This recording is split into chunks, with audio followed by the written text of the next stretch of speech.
Sorry. I don't know. I think that might be you.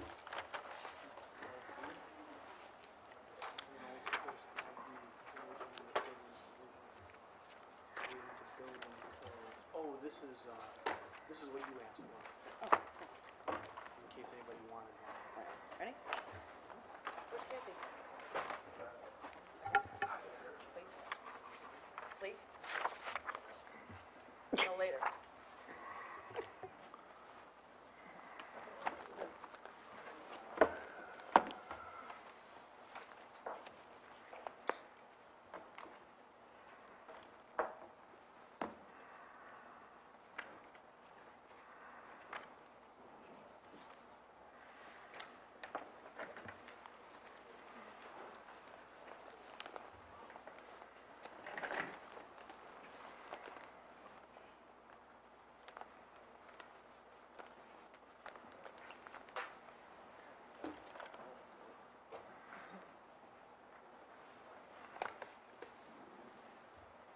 Good evening and welcome to tonight's Warren City Council meeting. We'll begin with the Pledge of Allegiance.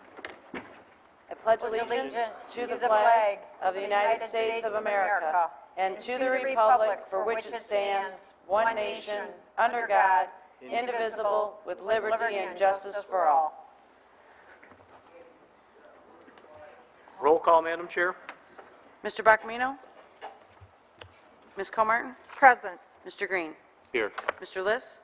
Here. Mr. Sadowski? Here. Mr. Stevens? Present. Ms. Vogt? Here. Mr. Warner? Here. And Mr. Bacamino is correcting the flag for us. Adoption of the consent agenda. Motion by Ms. Vogt, Support. support by Mr. Green. Any discussion?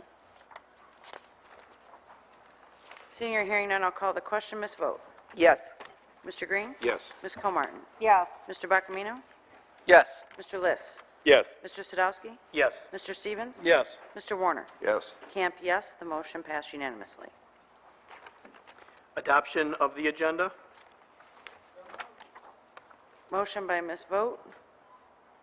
Any Support. Support by Mr. Green. Discussion, Madam Chair. Discussion, Mr. Sadowski. I have two items that have been asked to be added to the agenda. One is from Councilman Scott Stevens. The other is from Councilman Bob Bacamino. Those will be 15A and 15B.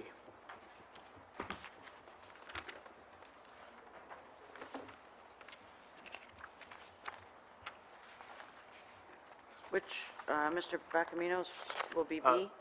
Correct.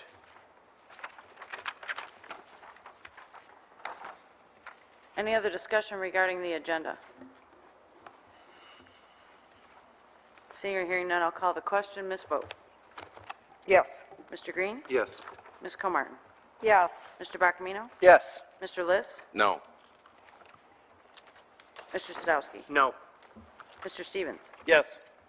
Mr. Warner? Yes. Camp, yes. The motion passed 7-2. Item number 6, approval of the minutes of the regular meeting of October 26th, 2010. Need a motion and support on the minutes? Motion to approve. Support. Motion by Mr. Sadowski, support by Ms. Comartin. Any discussion? Seeing or hearing none, I'll call the question. Mr. Sadowski? Yes. Ms. Comartin? Yes. Mr. Bacamino? Yes. Mr. Green? Yes. Mr. Liss? Yes. Mr. Stevens? Yes. Ms. Vogt? Yes. Mr. Warner? Yes. Camp, yes. The motion passed unanimously. Approval of the bills, number 7. Need a motion and support on the list of bills? Motion to approve. Motion by Mr. Sadowski, Support with discussion, Madam Chair. support by Ms. Comartin. Discussion, Ms. Comartin. Thank you, Madam Chair. Good evening, Mr. Clark. How are you? Good evening. We've got Good evening, City Council. three checks that are, and let me pull them right out here.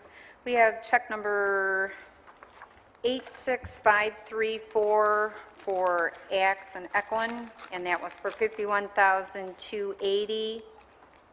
Check number 86533, and that is for MFCI Municipal Financial, and that's $49,000. And check number 86558 for Standard & Poor's. Just, that is the bonding fees, and just wanted to find out what our interest rate was derived at, if we've got anything finalized on that, and how our bond rating went. The bond rating went beautiful. The interest rates are around 3, going up to 6% over the next 20 years. It was a very good sale. The closing is tomorrow morning. We received the money. Around 10 o'clock is the email I got for the sale out of New York. Okay, so the bond sale went very good. You said, I'm sorry, could you repeat the interest rate again? I believe it's from 3 to about 6%, and it's extended out, the 6% at the bottom end, at the extended end, coming in 20 years from now and stuff like that. Okay, and anything with our current bond rating for the city of Warren? Well, our current bond rating stayed at a AA. Okay, so it did stay Yes. consecutive. I know that you guys were going, and I wanted to find out what happened with that. So we are staying at a AA bond rating. Yes, ma'am. Okay. Very good, and that concludes my comments on the bills. Thank you, Madam Chair. Madam Chair, Mr. Bacamino. just real quick, Mr. Clark, Yes, sir. fresh, AA, I'm thinking, I know it's kind of silly, but it's been a long day. What's the best rating a city can get or municipality? AAA. AAA, so we're AA. Have we ever been AAA? Not to my knowledge. Have we, and then what would be, AA is pretty darn good. okay, that's all, thank you. Any other discussion regarding the list of bills? Seeing or hearing none, I'll call the question. Mr. Sadowski. Yes. Ms. Comartin. Yes. Mr. Bacamino. Yes. Mr. Green. Yes. Mr. Liss. Yes. Mr. Stevens. Yes. Ms. Vogt. Yes. Mr. Warner. Yes. Camp, yes. The motion passed unanimously. Number 8, announcements. Any members of council with announcements? Mr. Bacamino. Thank you, Madam President. This Thursday, November 11th, is Veterans Day, and I was a little disappointed that the flag wasn't out there, but it's been corrected. I think this Thursday at Campbell and Martin Veterans Park at 11 o'clock, there'll be a ceremony honoring veterans. I do know that there'll be over 150 students from many different school districts attending, and I'm very happy to see that. I hope a lot of veterans that hear this message will come out. The weather's supposed to be very good, 65, partly sunny, no rain is what they're predicting, and I know there'll be cookies and juice handed out, but I would like to have the veterans, as many that can, if you hear this, come out on Thursday, Veterans Day, to Veterans Park. The students will be make etchings of the bricks that are there, honoring all the veterans from, if you ever go to that park, I've seen people, sit there for hours, and some people pray, some people just sit and meditate. But if you look there are bricks with all the names of the soldiers that have served our country. Some have paid the ultimate sacrifice for our country. Others the bricks have been there for remembrance. My grandfather's brick is there. My Uncle John, who fought in World War II, is there. And I want to make the announcement that those bricks are for sale. You have to contact Greg Palachek with the city, and he's a veteran Marine, and he helped me get the bricks from my grandfather and my uncle. And the students then use that park for educational purposes, and they'll go make etchings and come back to the schools and then research. Today with the computers, they can Google that person's name, Google the era of the war, and it really makes, I think, history come alive when they can touch a name and then meet a veteran. So I would hope, I know for sure there'll be at least 150 students from Warren Con, I know from Centerline schools, and some other schools will be there. As many veterans that can show up. I'd like to invite Scott Stevens. I know you're a veteran as well as myself from the United States Army. If you can get the time. But they're setting up around 10:30, and it should end by 11:30. But if you could stick around and just chat with the next generation. I mean, that the story has to be told. We have to carry it on. The greatest generation is disappearing at an alarming rate. It's a tremendous opportunity. I'd like to extend Mr. Green, and if you can invite your father, I'm sure he'll probably be there as well, because the story I heard from some of the veterans during the Historical Society's awards, especially Mr. Green, it's just amazing. They have living history, and the kids will believe they'll never forget it. And so please show up if you can. And I'd like to thank also JR Services, volunteered and spruced it up this last weekend. I was walking my dog past the park, and they put wood chips and new flowers and plants and trimmed the trees that were dead and raked the leaves. It looks very pristine. Thank you again for volunteering the services and the materials. But the other announcement I have, and kind of following on that, the greatest generation, I would like to announce, I know a lot has happened since last council meeting, and I think, and I agree with Mr. Stevens and Mr. Warner, probably this is the biggest change in Warren government since term limits. So Mr. Stevens, Mr. Warner, and myself would like to invite anybody that would like to attend a town hall meeting here at the Warren Community Center cafeteria on November 18th. So we're going to talk about input from the residents. We really need to understand, you know, the overwhelming vote, the yes vote for the proposals, why people voted that way, what do they want to see Warren government. Like I said, term limits was a big deal, but I think this is going to probably change Warren government even more so.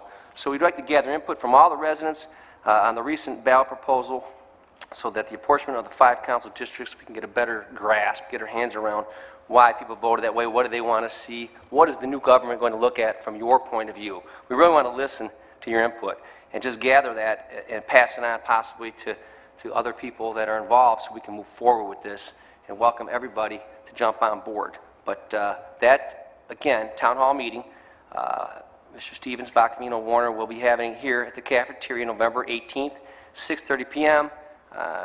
Please show up. Let us know why you voted yes and what you expect from us now. We want to listen to your opinions. Thank you. Any other announcements from council members? Madam Chair? Mr. Sadowski. Thank you.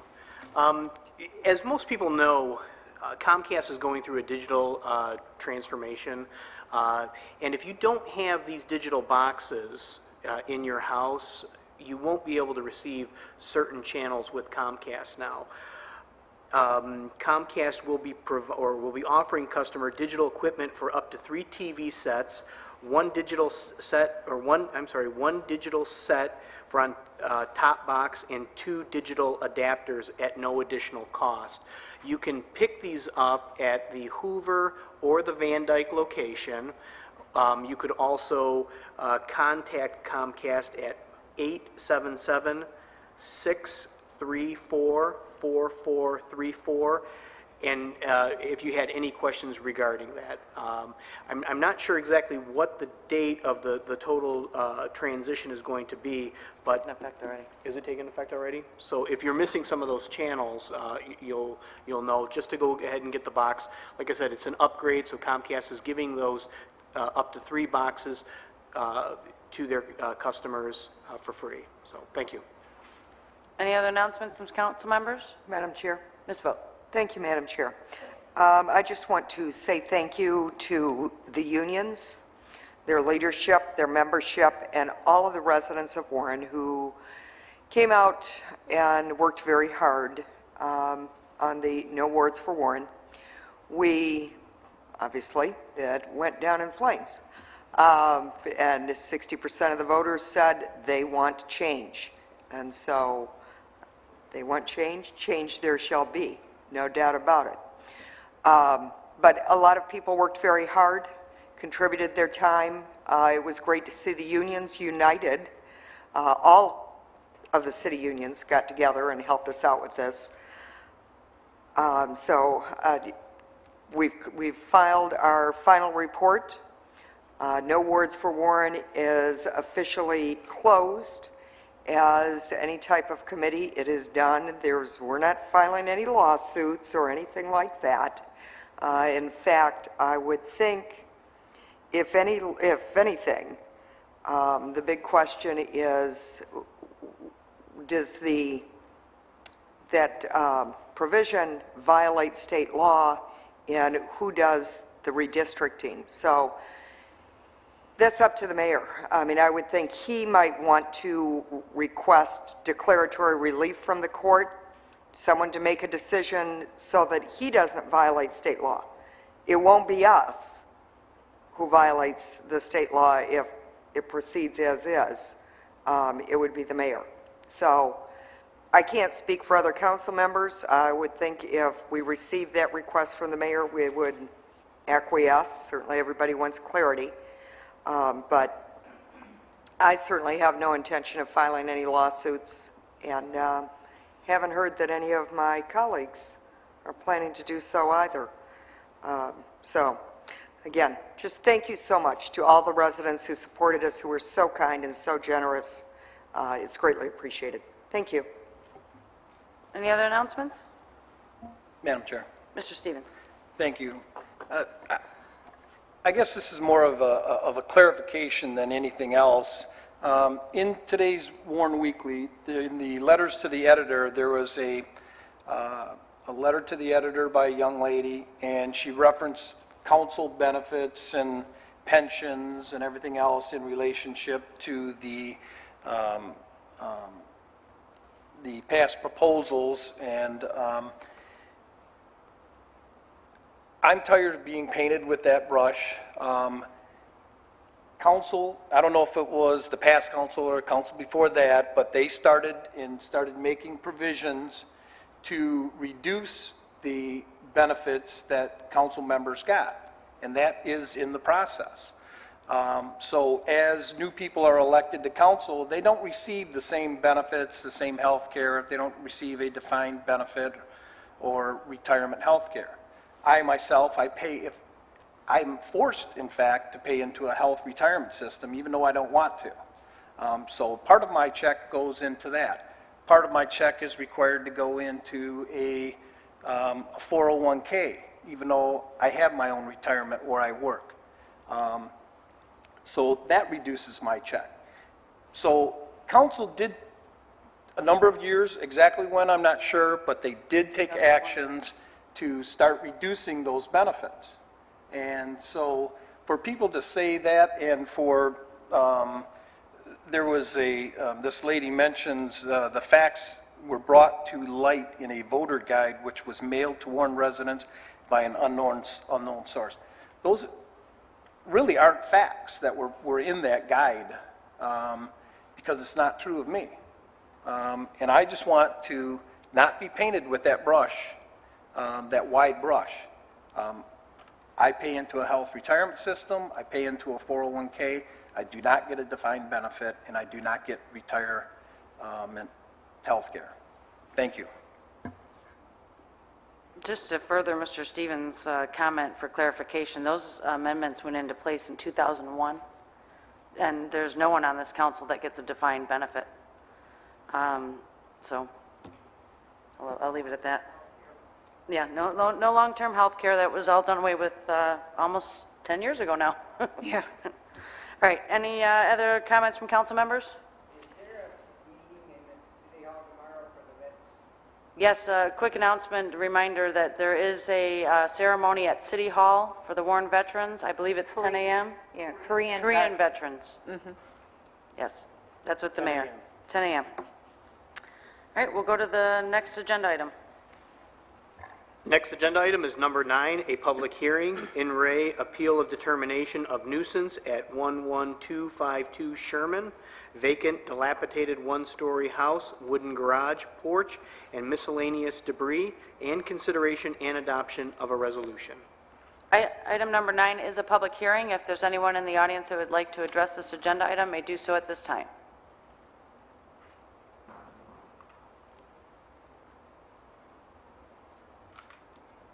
Good evening. Good evening, Council. Pete Wisnick with the Building Department.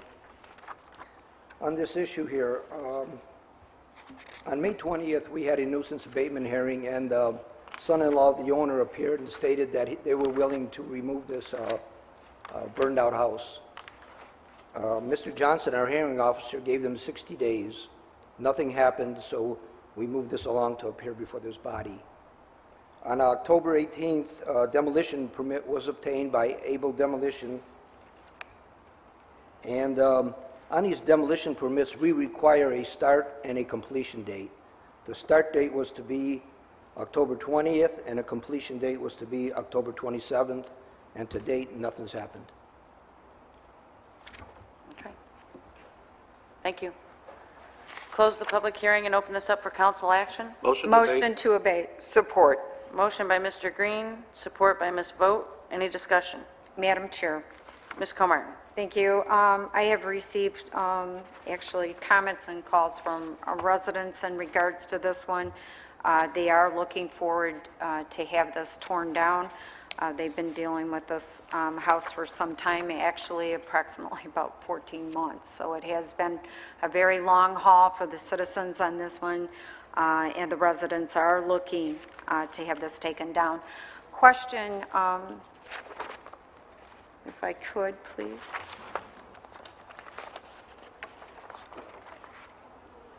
Good evening, Mr. Wisnick.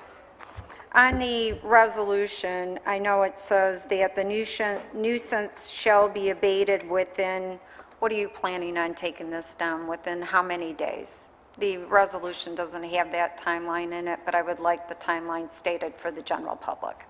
Well, once you make the vote, we would have to wait 60 days before they would start the bids and, get somebody to demolish it, somebody else.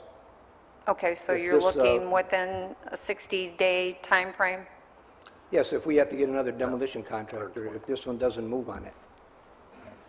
Okay, this one meaning which one? Able? Able. Okay, but don't you guys bid that? Is Able the company that the gentleman that owned the house picked, or is that something that the city has implemented?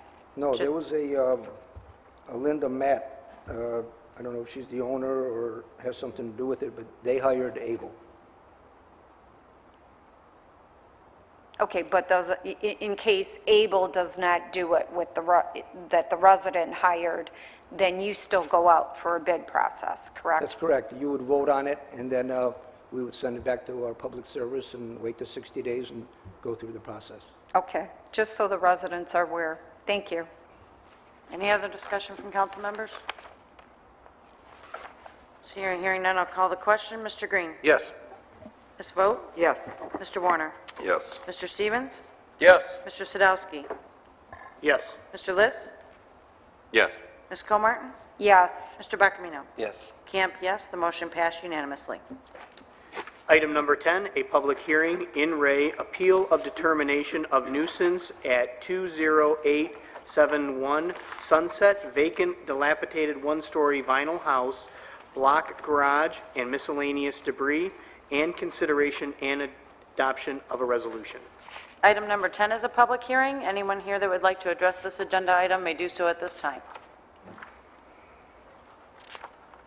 Seeing or hearing none, I'll close the public hearing and open this up for council action. Motion to abate.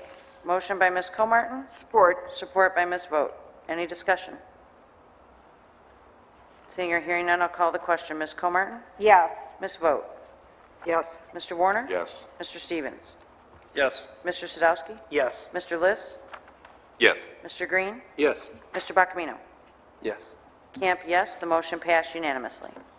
Item number 11, a public hearing, in re, appeal of determination of nuisance at 8094 Topher, vacant, dilapidated one-story house with 11-foot by 11-foot addition, 24 by 6 addition, and vinyl siding, detached two-car vinyl garage, chain link fence, dead tree at rear, and miscellaneous debris, and consideration and adoption of a resolution. Item number 11 is a public hearing. Anyone that would like to address this agenda item may do so at this time. Seeing or hearing none, I'll close the public hearing and open this up for council action. Motion to abate. Support. Motion by Mr. Green, support by Ms. Comartin. Any discussion? Seeing or hearing none, I'll call the question. Mr. Green? Yes. Ms. Comartin? Yes. Mr. Buckamino? Yes. Mr. Warner? Yes. Ms. Vogt? Yes. Mr. Stevens? Yes. Mr. Sadowski? Yes. Mr. Liss? Yes. Camp, yes. The motion passed unanimously. Next agenda item is 12A, notice of appointments and request to confirm the following appointments to the Warren Commission for Senior Health Care Services. Pastor Erica DeRazio for a term of office to expire July 1st, 2012, and Dorothy E. Kosick for a term of office to expire July 1st, 2013. So moved. Support. Motion by Mr. Stevens, support by Ms. Comartin. Any Discussion? discussion? Mr. Bacamino. Yeah, I would just like to, again, thank the people that they're replacing, I guess Hyman Fireman for the years of service, and Antonio Field. And I also want to thank the mayor's office for, again, as Ms. Comartin said it many times, putting that expiration date. Thanks for asking for that, and it does help us a lot, so I appreciate it. Any other discussion? Yes, Madam Chair. Mr. Liss. Thank you for the floor. I just have one question. I read this memo. I understand Mr. Fireman is resigned, and but there's nothing in the memo about why the position that's being held by Antonio Field is being replaced. I don't know if the term expired or Mr. Field resigned. I'm wondering if there's anybody here from the administration that might know.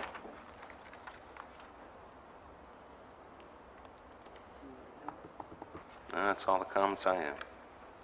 Any other discussion? Go ahead and call the question. Mr. Stevens. Yes. Ms. Comartin. Yes. Mr. Bacamino. Yes. Mr. Green. Yes. Mr. Liss. Yes. Mr. Sadowski. Yes. Ms. Vogt. Yes. Mr. Warner. Yes. Camp, yes. The motion passed unanimously. Item 12B, notice of appointments and request to confirm the following appointments to the Construction Board of Appeals, David Hunter and Vincent Israel, for a term of office to expire August 1st, 2011. Mike Shader and Elwood E. McGarry, Jr., for a term of office to expire August 1st, 2012. And James Cummings, for a term of office to expire August 1st, 2013. Need a motion and support? Motion to approve? Support. Motion by Mr. Sadowski, support by Mr. Green. Discussion. Madam Chair. Mr. Stevens. While all of these people on here are fine people and qualified, there are some people that do not live within the confines of the city of Warren. And I would actually prefer that we have this people within the city with the same qualifications, and I would prefer to see people from the city that live in the city be appointed to this commission, and for that reason, I'll be voting no on this. Any other discussion? Madam Chair? Ms. Comartin. Just for clarification too, this is the initial startup, so how they've divided them up is a staggered startup, and after that point, from that point forward with the startup, then it's going to be on a 3-year term. And my only other question, in case anybody knows, the gentleman that is supposed to, I guess, support the fire protection experience, does anybody know who that would be on this list? Would that be the fire protection experience? Would that be the last gentleman? Mr. I would think it would be all. McGarry, does anybody know? I don't quite understand your question myself. In other words, each one had a specific category for this particular Construction Board of Appeals. One was structural, one was electrical, and they explicitly say this on our backup, which each one has experience in. Right. On the very last one, it says fire protection experience, and it says registered design professional. So would that just be the civil engineer? Does anybody know who fits that category? For experience-wise, I looked in the backups, and I was just curious who fit in that category. honestly don't know. I mean, I guess, Madam Chair? Mr. Sadowski? I mean, I would think that the structural, electrical, as well as the architect would have the experience when it would come to fire because of the field that they're in. And And maybe it's like a combination, and that would be my best guess. Because I know that those, especially the architects, are, I mean, that's, when they go to design a building, that's what they're building and designing to specific codes and standards. yeah, as well everybody as- else specifically fit the category, and that was the only one that I wasn't sure of. Mr. Stevens? It says, fire protection experience, registered design professional. Right, So that's the architect. okay. Thank you. Mr. Bacamino? Thank you, Madam President.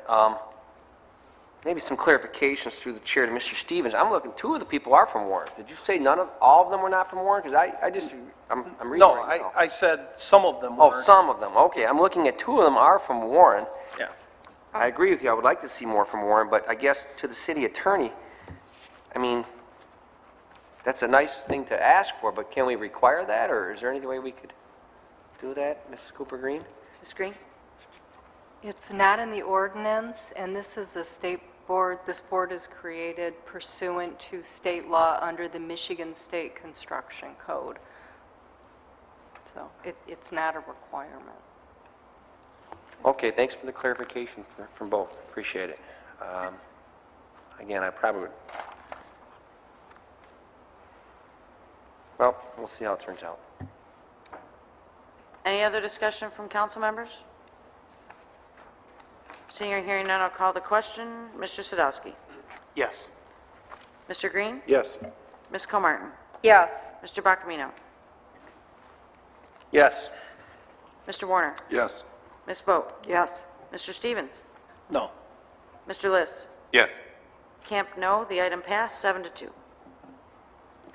Item 12C, consideration and adoption of a resolution awarding bid and approving contract to the lowest bidder, Consumer Energy Company, for water meter reading services for a 3-year period with the option to extend the contract for 2 additional 1-year periods, consistent with the terms of the bid for contract ITB-W-8139, in the estimated total amount for a first year of the contract being $405,594, and authorizing the mayor and the clerk to execute said contract.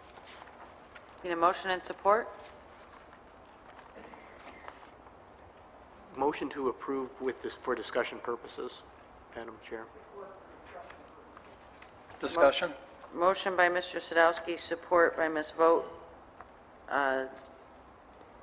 Did either of you want to discuss first? No. Okay, No, go Mr. ahead. Stevens. Go ahead, Mr. Thank you.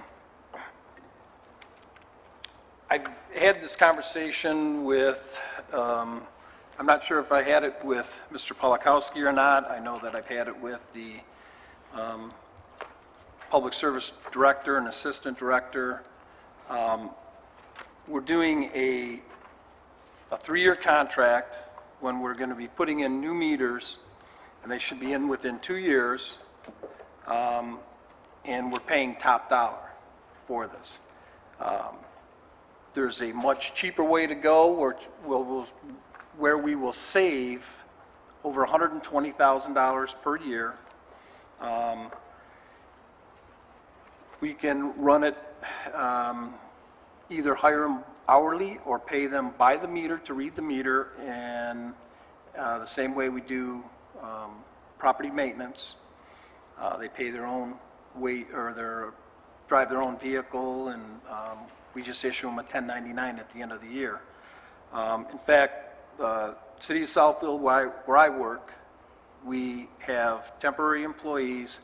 They're paid $8.50 an hour, which I think is a little bit low. If we paid these people 50 cents a meter, they could knock out 300 meters a day on there for an aggressive person.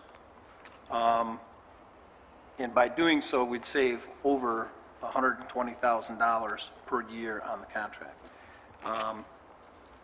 I don't see why that avenue wasn't thought of. I mean, this is the easy way to go. Comments, Mr. Polakowski? Would you like me to respond? Yes. Tom Polakowski, Superintendent Water Division. That's probably an option. There are other things to consider when you go down that path. One, we have to buy equipment. We do not have enough equipment.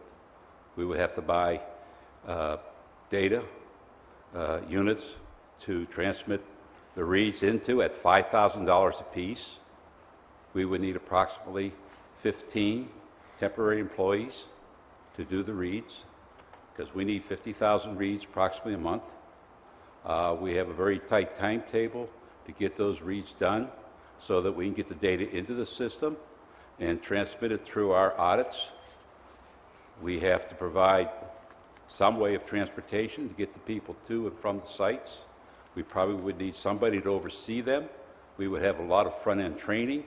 And right now, we're trying to undertake a big program with the meter conversion. So the question becomes, how many balls can we juggle at one time and not have much difficulty while we're trying to do this? And when we looked at this, this presented big obstacles and challenges for us to do that, and at the same time conduct the meter conversion program in putting in a new fixed-base reading system. So we decided at that point that that was going to be much too difficult for us with the resources we have. And that would really overwhelm us in our customer service area and while we're trying to do change-outs. So that presents, not arguing with the thing, if we had time to do that and no other option, we weren't putting in a meter program, that'd probably be a great thing to pursue. But here we're going to be trying to put in this meter program.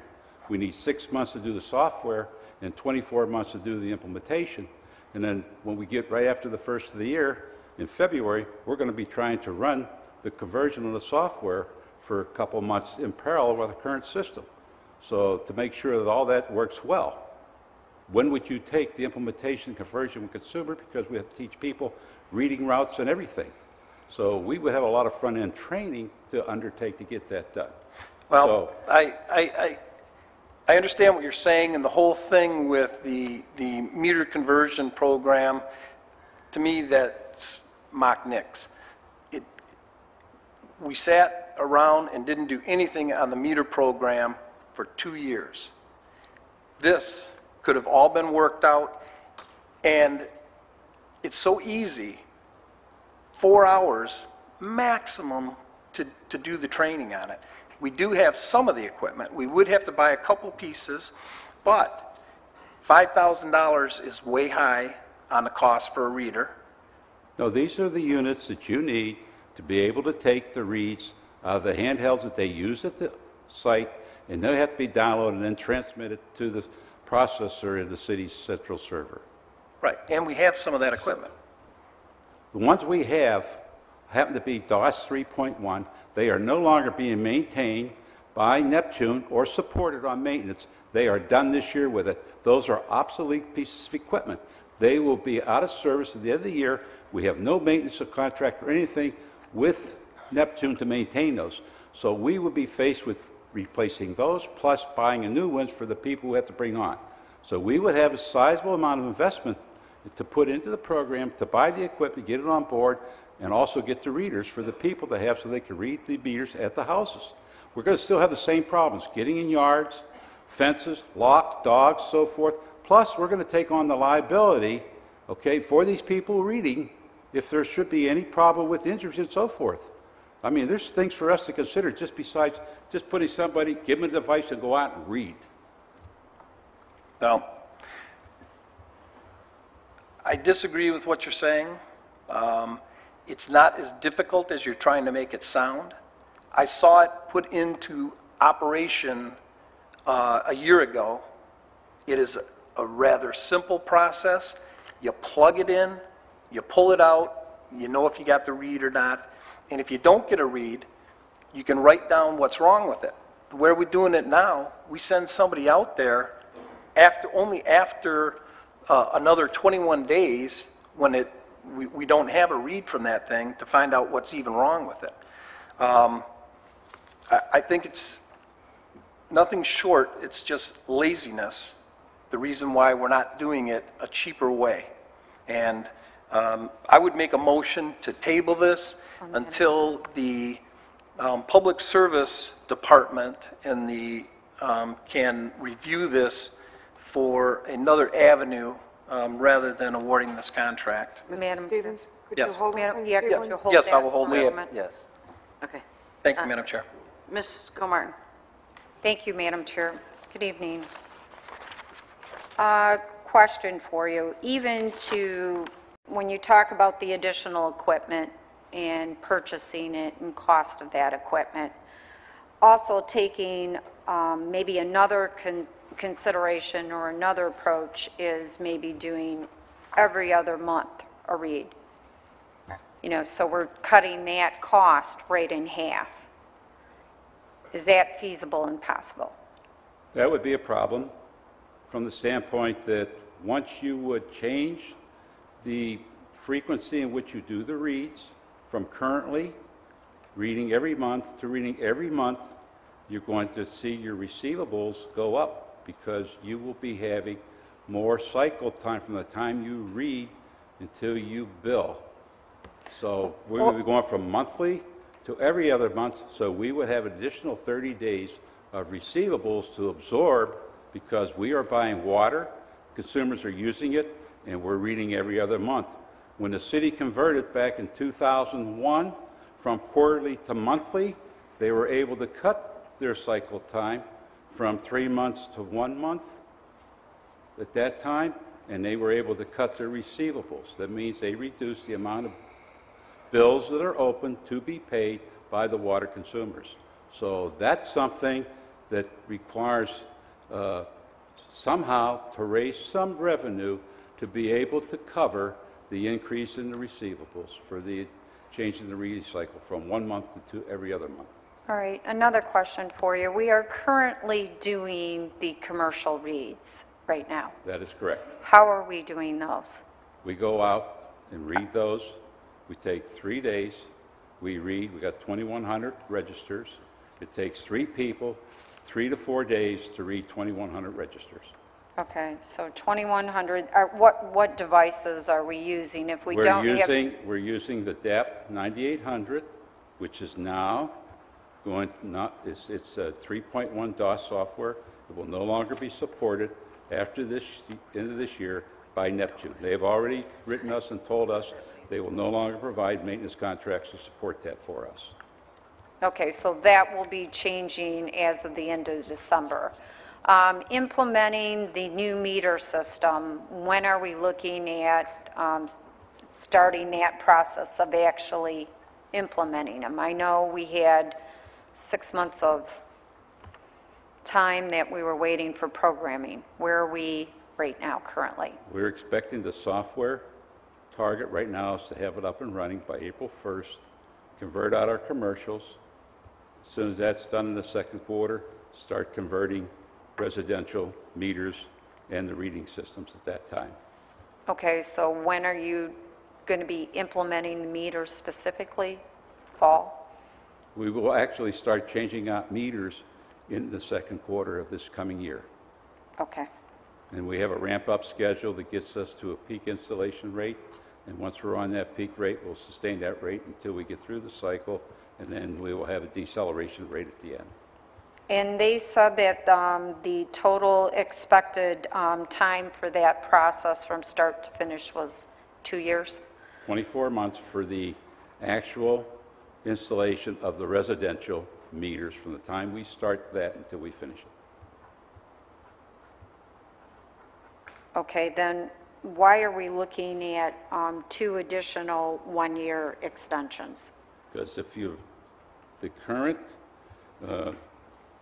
item on the agenda is renewed from June 1st.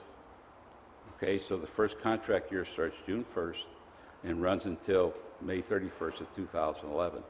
So we'll be already almost through that first year when we start the implementation of the residential meters. Right, no, I understand that, but it says that we have award a contract for a 3-year period with 2 additional 1 year. We put that in there for contingency purposes. That's why we did that when we had the bidding process so that if we needed some additional time, we would have it. So And we put we- that in there as kind of a safety valve for us. Okay, we actually had a total of 3 bidders on this. The .69, the .80, and a dollar per read.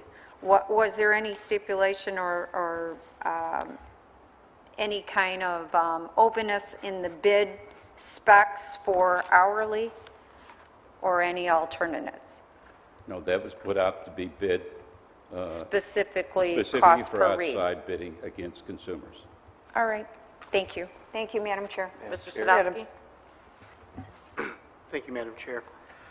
Mr. Palkowski, in the contract, this is meter reading service agreement, Part 2, terms and conditions for meter reading services.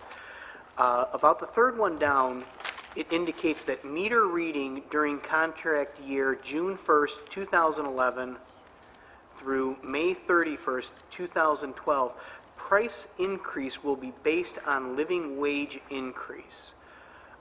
My understanding is that the courts have overturned or nullified the living wage laws in the state of Michigan. And I'm not sure if that condition holds, because as far as I know, that they're not enforceable anymore. I don't know, are you familiar with it, or is this something I should direct I am to Nancy? not familiar with that. To respond to your question, I'm sorry. To Ms. Green, my understanding is that the living wage ordinances in the state of Michigan, the court has ruled that they can no longer be enforced, or that they're void. Did I hear that incorrect? Are you familiar with that? I am familiar. There is a court case where it was challenged in another jurisdiction. I provided you with an opinion. I don't have it here with me today. I can get you another copy of it.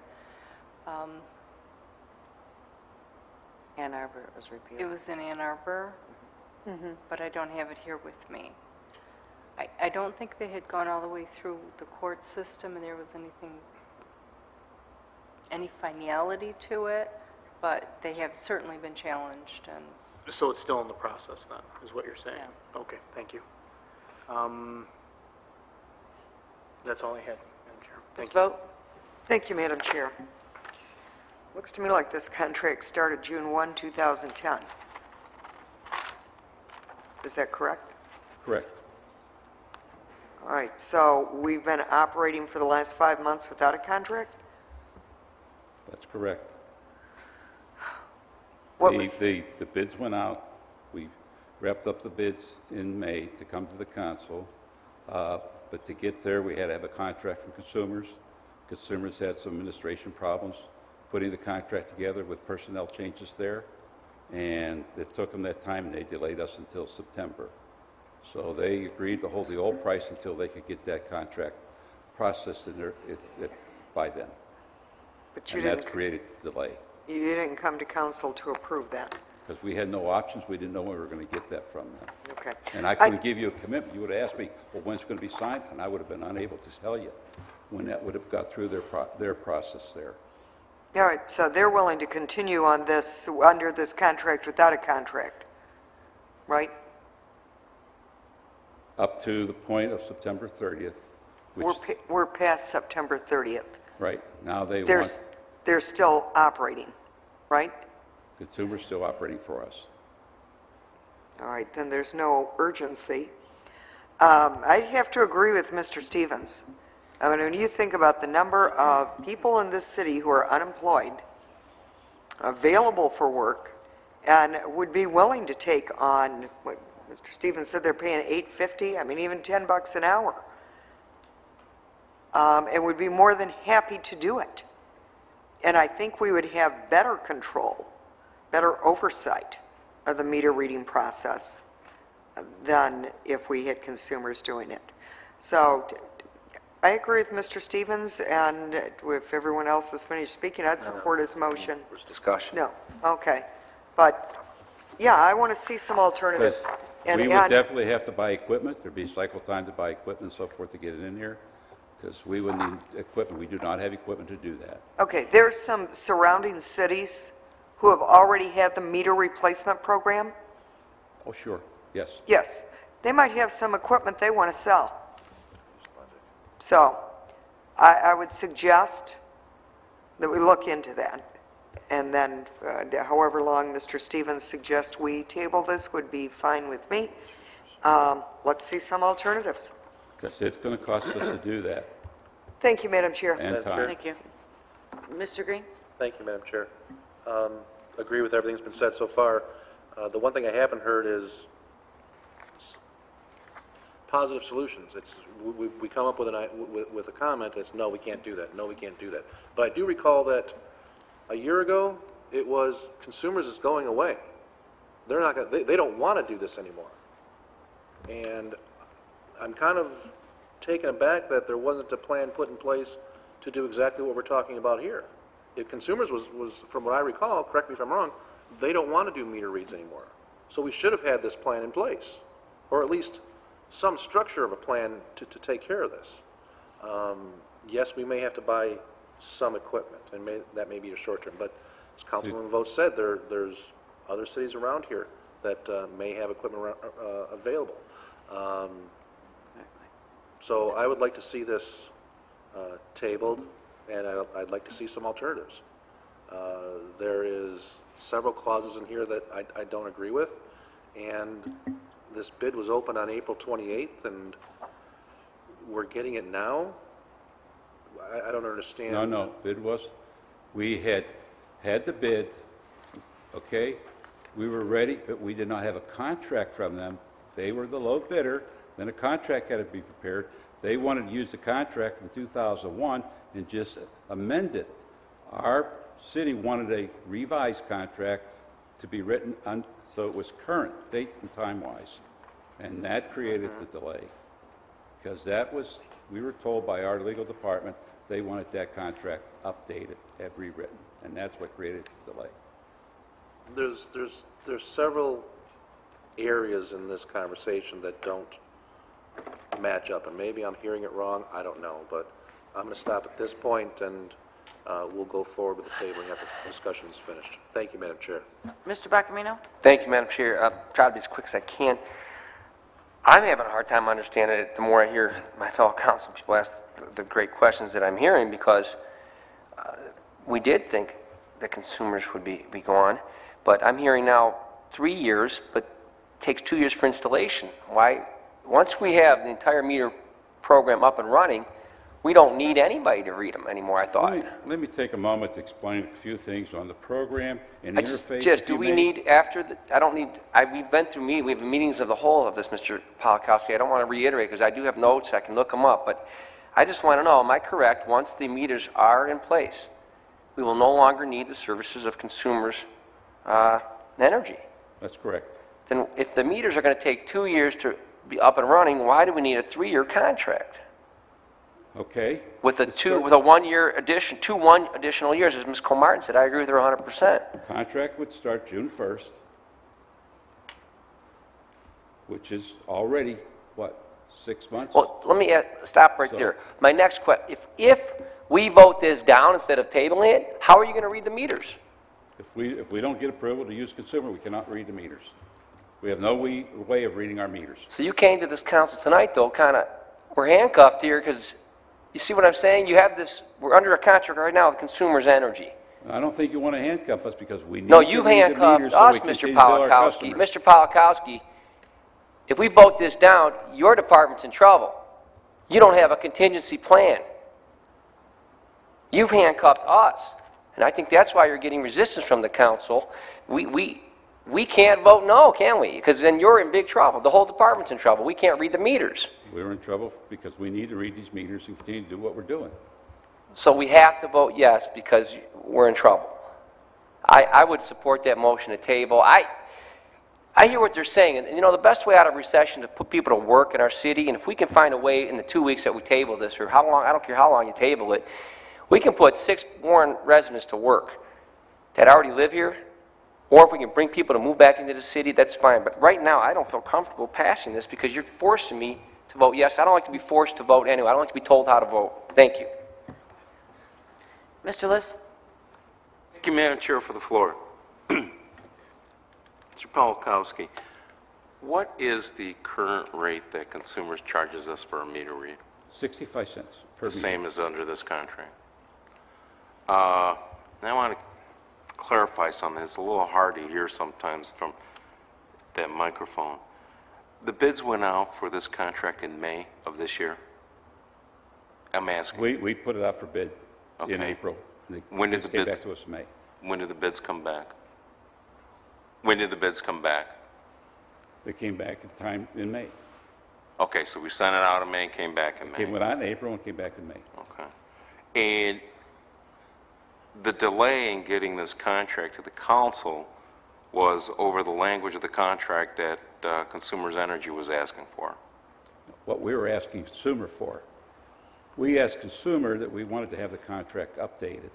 Okay, it got delayed in their business, and they had problems getting that to us. Sure. And this memo that I'm reading says that the proposed contract was drafted by Consumers Energy, and it's a standard contract used by consumers for similar agreements with other municipalities. So what changes did we get in the contract? The changes were the time period, Well, and the other thing was they had a 10-year language in there because it was done in 2001, and it was for a 10-year period at that time. So those particular segments of the language had to be removed. And then they wanted, because they had a problem initially in consumers getting us through, okay, they left it with the meter organization there to write that. The meter organization couldn't write it, so it went back to them.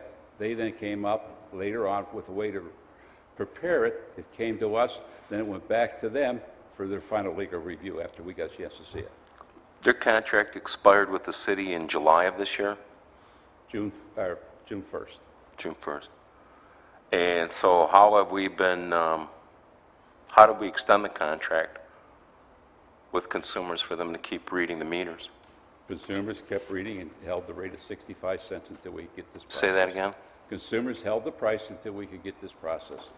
Well, we had no contract with them. I understand they held the prices, but the way I read the charter, it's us 9 that sign the checks, or at least approve the checks. And so I think the city council should have been informed that we didn't have a contract with consumers, at least inform us, and then I think it's council's decision whether or not it should have been going on a month to month or whatever. I mean, it seems to me like what I'm hearing here was an executive decision. We were waiting for consumer to get back to us on the contract.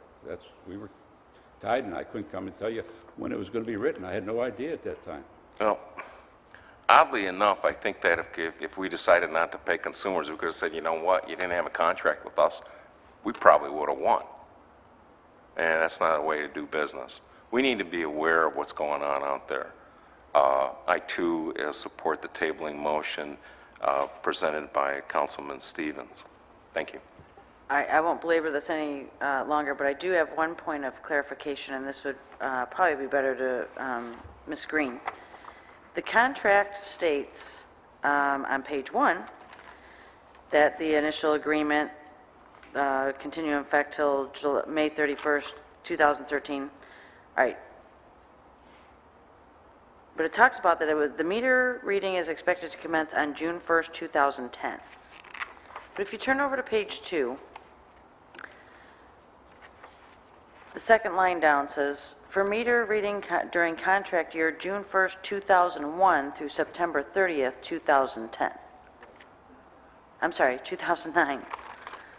So I'm confused on, all right, if it's June 1st, 2010, which the first page states, it looks like we're backdating another year to 2009 and at the 65-cent price.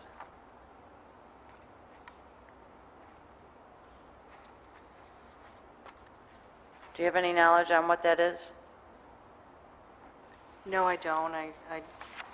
This wasn't a project I worked on specifically. I do believe that the language on page 1, paragraph 2, effective date and term of agreement was one of the provisions that held things up. That's where the attorney from our office was negotiating with consumers about how long this contract period was going to be. Consumers wanted a longer contract period than the city because the city wanted the ability to be able to end this as the meter replacement project came on board. So I can't Okay, you explain the didn't work on it, so that's fine. That raises question for me. I'm not confident in the fact that I know what exactly for June 2009 through May 31st of 2010, what our contract rate was. So I don't know, that could be upping in a previous contract, or there may have been another cost of living increase in there to bring that up to 65. And in general, Mr. Polakowski, I have concerns in the fact that when we were asked to look at the meter reading program, the two main issues that I really feel that were pushed was that it would be increased customer service, which I still support that in the software, but the fact that consumers was going away. So the fact that this was delayed because they're wanting a longer contract for something that we were told they don't want to do anymore, it makes me nervous. I'm uncomfortable with it. So, but I appreciate you being here. Okay, so I think it's kind of agreed to motion. Support the motion. Motion by Mr. Stevens to table, support by Mr. Green. All in favor? Aye. Those opposed? The item has been tabled. 12D, consideration and adoption of a resolution giving notice of intent to sell city-owned property at 24674 Marigold, parcel ID number 13-27-202-016, by placing resolution on file with the city clerk's office for a 30-day period and authorization to accept a valid purchase offer in the minimum amount of $78,000 from the purchaser eligible under the NSP program, subject to final council approval and purchaser's payment of closing cost. Need a motion and support? Motion to approve. Support. Support. Discussion. Motion by Ms. Vogt, support by Ms. Comartin. Discussion, Mr. Green. Thank you, Madam Chair.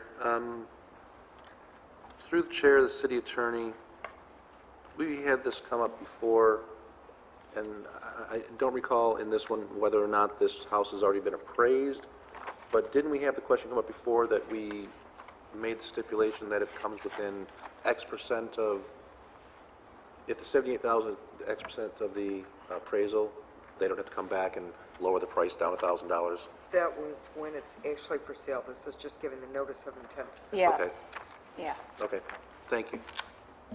Any further discussion? Go ahead and call the question. Ms. Vogt? Yes. Ms. Comartin? Yes. Mr. Barkamino? Yes. Mr. Green? Yes. Mr. Liss? Yes. Mr. Sadowski? Yes. Mr. Stevens? Yes. Mr. Warner? Yes. Camp, yes. The motion passed unanimously. 12E, consideration and adoption of a resolution giving notice of intent to sell city-owned property at 13241 Brainwood, parcel ID number 13-23-432-025, by placing resolution on file with the city clerk's office for a 30-day period and authorization to accept a valid purchase offer in the minimum amount of $70,000 from the purchaser eligible under the NSP program, subject to final council approval and purchaser's payment of closing cost. Motion to approve. Support with discussion, please. Motion by Mr. Warner, support by Ms. Vogt. Discussion, Ms. Vogt. Thank you, Madam Chair. Is somebody here? Gina?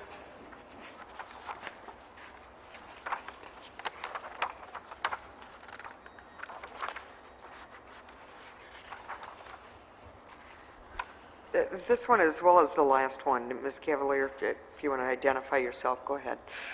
Gina Cavalier, Director of Community Economic and Downtown Development. Okay. Why does the purchaser has to be eligible under the NSP program? That's correct. Why is that? These homes were acquired and renovated with NSP funds, so that is one of the requirements of the federal program that they be resold then to an NSP eligible family.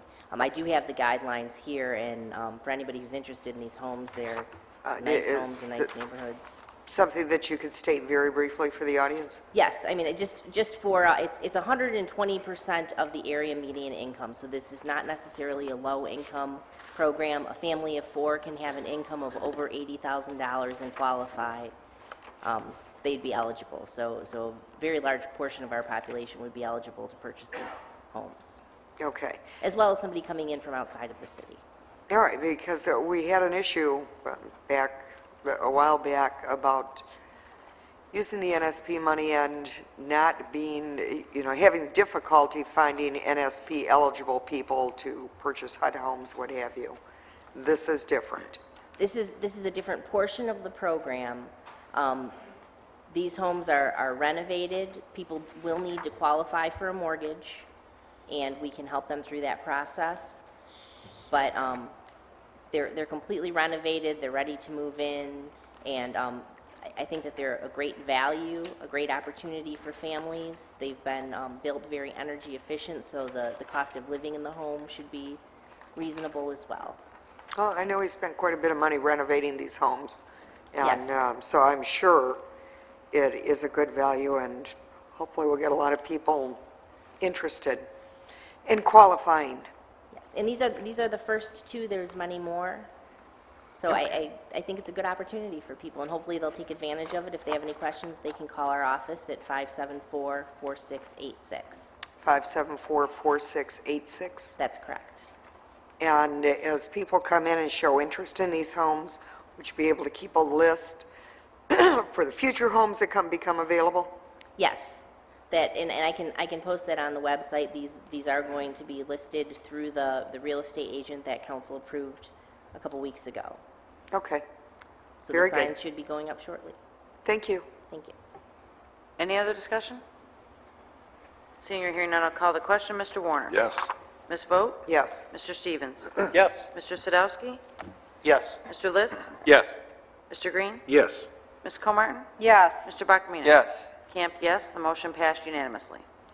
12F, request of the fire department to approve the purchase of Pierce fire truck parts, equipment, service, and repair as necessary from the sole source provider, Halt Fire Incorporated, SOL-W-8291, for a 1-year period in the estimated expenditure amount of $40,000 annually.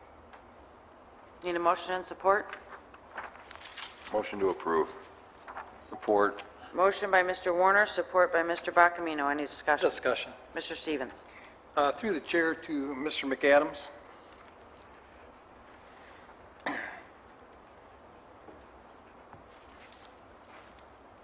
Good evening. Good evening, Council. Mr. McAdams, or Commissioner McAdams, in the document that we have here, the first paragraph, it says, "The purchasing division, in conjunction with the fire department, recommends that the city council authorize the purchase of Pierce fire truck parts, equipment, service, and repairs as necessary from the sole authorized distributor in the state of Michigan." Yes. What does that mean? Is that it means that Pierce has set up a distribution network for their proprietary parts and equipment that are utilized for fire departments and other users. So in our case, they are our regional distributor, and we have 5 pieces of apparatus that are Pierce products, and their proprietary parts and equipment that are on those and other vehicles. That's where we would go to buy replacement parts and/or have service on the proprietary portions of fire trucks and equipment. So are you saying that, that Pierce is the only one that can put the parts on those fire trucks? They're not the only ones who can put the parts on, they're the only one we can buy the part from. Right. And in So some cases, actually, Joe's fire truck repair company can actually buy the parts from them too and do the service. correct, someone else can do the service, but the parts must come from your distributor. Right. So the statement that talks about service and repairs, they're not the sole source, actually, for service and repairs, Not- just for the parts. For the, well, technically or narrowly, yes, just for the parts themselves. And those things that are, that would fall under a need for a factory-trained and accredited repairman, those things would go through that organization. I understand it, but what I did is, you know, since this is just a part-time job for me, I decided that I'd call a couple other companies that repair fire trucks. Yes, And they agreed that, yes, they can only purchase the parts from that company, correct. but many times they can do the repairs actually cheaper. Yes, and right now, we're having DPW do as many of our repairs as possible. Right. So, okay, so in actuality, the only thing that is a sole source is we have to buy the parts from this company. We don't have to get the service from them. And once again, there is some equipment, like our Hearst equipment, that goes there. Jaws of Life, that stuff goes to this company. All right, But I'm in just gen- talking about parts for Pierce In general, fire yes, you're trucks. correct. Okay, all right, thank you. Madam Chair. Mr. Warner? Thank you, Madam Chair. Commissioner, proprietary parts, basically vacuum pumps, brake drums, things of that nature, or what kind of parts are we talking about? Valves, fittings, hoses, you name it. Pierce has the highest content of proprietary parts in the industry for fire trucks. They are the largest provider, the largest company selling fire trucks in America, and one of their big things is creating proprietary parts, which forces you into utilizing only their parts.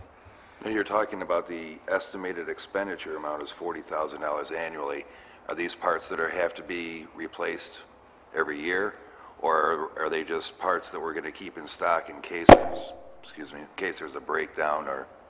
Both. We stock some parts and some we purchase as repairs are needed.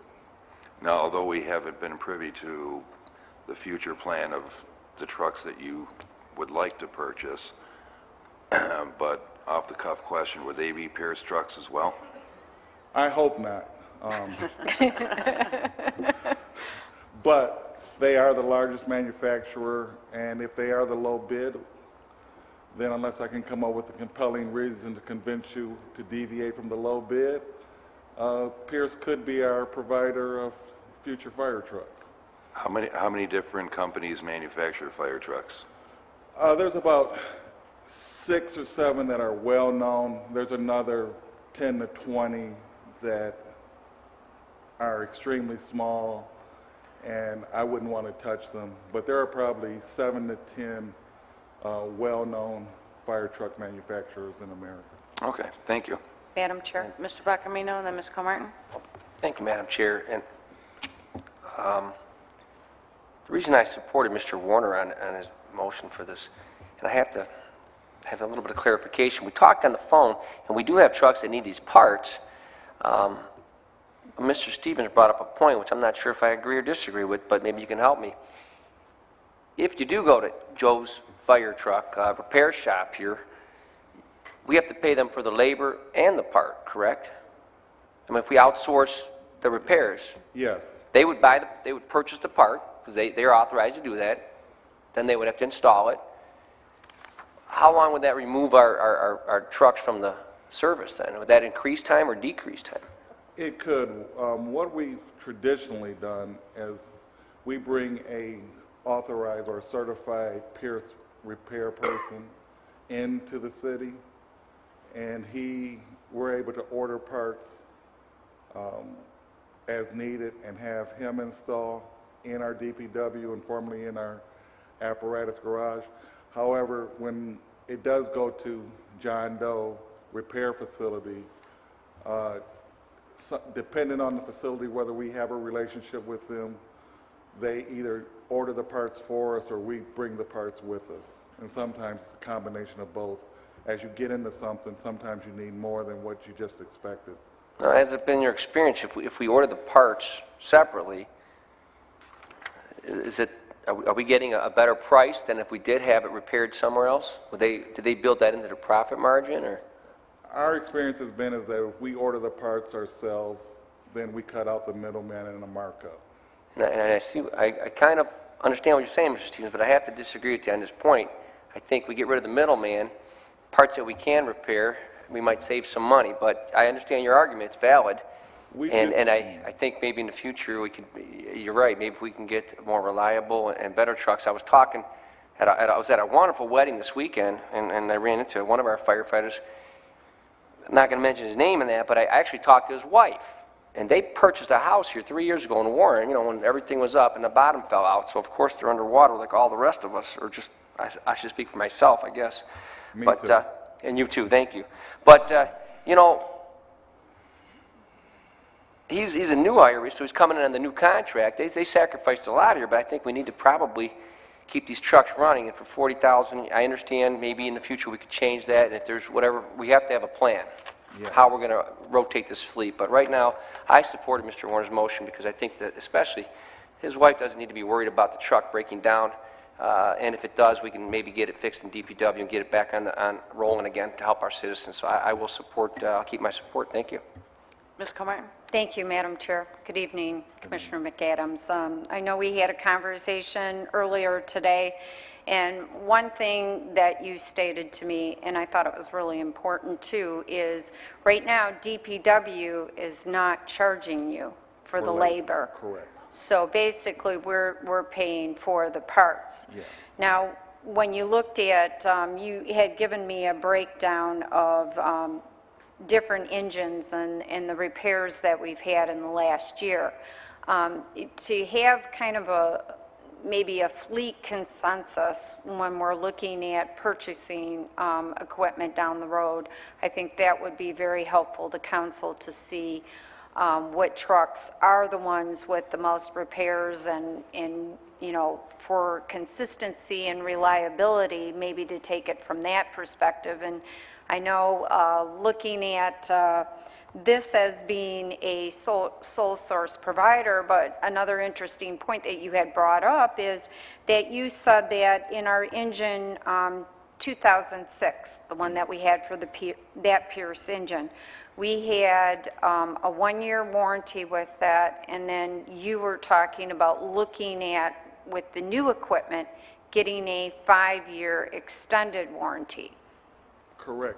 In that 2006, we actually had a 4-year warranty that went with that one. It expired last year. Okay, so it was 4 years, Yes. not one, on that one. My goal would be as we replace the fleet, to not only attempt to standardize the fleet amongst one manufacturer, but also to include in those purchases 5-year warranties, so that essentially we would have a 6-year warranty, which would equal the frontline service of a piece of equipment. And you also said that you were just looking at DPW to centralize and doing all the regular type of maintenance items, and the, you know, specialty items, we are still getting bids on those and having those done.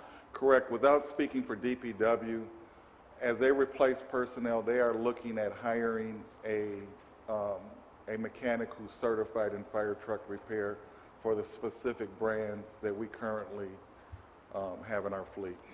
Oh, okay. Very good. All right. Thank you very much, Madam Chair. Madam Chair. Ms. Vogt? Thank you, Madam Chair. Good evening, Commissioner. Good evening. Okay. Sole source provider means no bid contract. But I understand that sometimes we have sole source providers of necessity.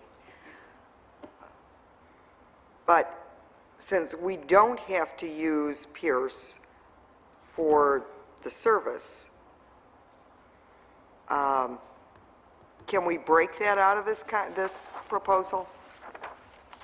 Certain times we do need to use them. I would not want to eliminate them from our ability to use that dealership or that franchise, because there are times when we've had to go there. There are other times that we have a company that comes in who is certified in repairing Pierce systems. So a lot of times we can bypass them. But we did recently have an instance where he couldn't diagnose what the problem was, and we needed to utilize them. Another time, not in my employment here, but we had to have an aerial ladder removed from the fire truck, from the aerial truck, which required a crane. And that's something that the City of Warren nor an independent contractor has. So there could be an occasion where we would need to utilize that. Okay, I'm not suggesting that we cut them out of the service altogether, but if this 40,000 could be reduced, because we're not going to use them so much for repair as we would, say, as Mr. Stevens said, Joe's fire truck repair. I don't know if that's a company or just something pulled out of the air. Somebody, the intent is not to utilize them. Our purpose for them is equipment, is parts. So yes, 90% of this we anticipate being for parts. However, there is the possibility that we could, and that has been our process going back a number of years. It didn't just start when we consolidated with DPW. We try not to use them because they cost the most. When they've got a hold of you, they can do that. Okay, I understand. If 90% of this is parts, not the service, then I guess we can go along with that. Would there be a problem if instead of putting estimated expenditure amount, we change that to be not to exceed? I wouldn't think so. I mean, we could come back to you if we needed it, but I don't anticipate. We're that so we will. kind and friendly. I know you love coming back here to see us as often as possible. Just I would, through the chair to Mr. Warner, if you would accept that amendment of not to exceed 40,000? Agreed. Yep. Mr. Bacamino? Absolutely. Thank you, Commissioner. Thank you, Council. Any further comments from council members? Go ahead and call the question. Mr. Warner? Yes. Mr. Bacamino? Yes. Ms. Comartin? Yes. Mr. Green? Yes. Mr. Liss? Yes. Mr. Sadowski? Yes, with the change in the amendment. Mr. Stevens? Yes, with the change. Ms. Vogt? Yes. Camp, yes. The motion passed unanimously. thank you, Council. 15G, request to approve an increase in budgeted revenue and appropriation in the amount of $500 budget of the fire department to account for receipt of a donation received from State Farm Mutual Auto Insurance Company and consideration and adoption of a resolution approving said request. Motion to approve? approve. Support. Motion by Mr. Bacamino, support by Ms. Vogt. Any Discussion? Mr. Warner? Thank you, Madam Chair. Commissioner McAdams, could you explain to the viewing audience what this is for? Well, this was a donation by State Farm Mutual Automotive Insurance Company. They gave us $500 to purchase, to do as we saw fit. However, we have decided to utilize those monies to purchase smoke detectors for low-income and elderly residents of the City of Warren. So that's what the money is being used for, and there's probably going to be one or two similar donations to the city that will expand that program during the fiscal year, just like last fiscal year. And you've done a public service announcement on Yes. TV Warren. Okay. Yes, we have, and there are two stations that, including the administration building, that the public can come into and either pick up the smoke detectors for installation. And that's one per family? Yes. Okay, thank you. Any other discussion? Seeing you're here none, I'll call the question. Mr. Bacamino? Yes. Ms. Vogt? Yes. Mr. Warner? Yes. Mr. Stevens? Yes. Mr. Sadowski? Yes. Mr. Liss? Yes. Mr. Green? Yes. Ms. Comartin? Yes. Camp, yes. The motion passed unanimously. Thank you, council. 12H, request to approve an increase in budgeted revenues and appropriation in the amount of $321,221 and $311,585 budget of the fire department to account for receipt of 2008 MMRS grant in the amount of $321,221 and the 2009 MMRS grant in the amount of $311,585 and consideration and adoption of a resolution approving said request. Motion to approve. Support. Motion by Mr. Bacamino, support by Ms. Comartin. Discussion, Discussion. Madam Chair. Yeah. Ms. Vogt? Thank you, Madam Chair. Commissioner, Yes. good job. I'm Thank working you. on them. Any other discussion? Discussion. Mr. Bacamino? Thank you, Madam President. Commissioner, 2008, 321,000, 2009, 311,000, so we're hitting 300,000 every year. Are you anticipating that in 2010, we're going to hit that 300,000 mark? Yes, or 311 for 2010, about that much, yes. we're looking almost $1 million in 3 years. Yes. I like that, thank you. Madam Chair. Ms. Comartin? Good evening, Commissioner McAdams. Just to let the residents know with this grant money, what do you expect to do with it? I know that it's not accounted for and you haven't had any expenditures Correct. estimated. We haven't spent any of this money, and I am currently working on the grant guidance, the submission that will direct how we're going to spend that money.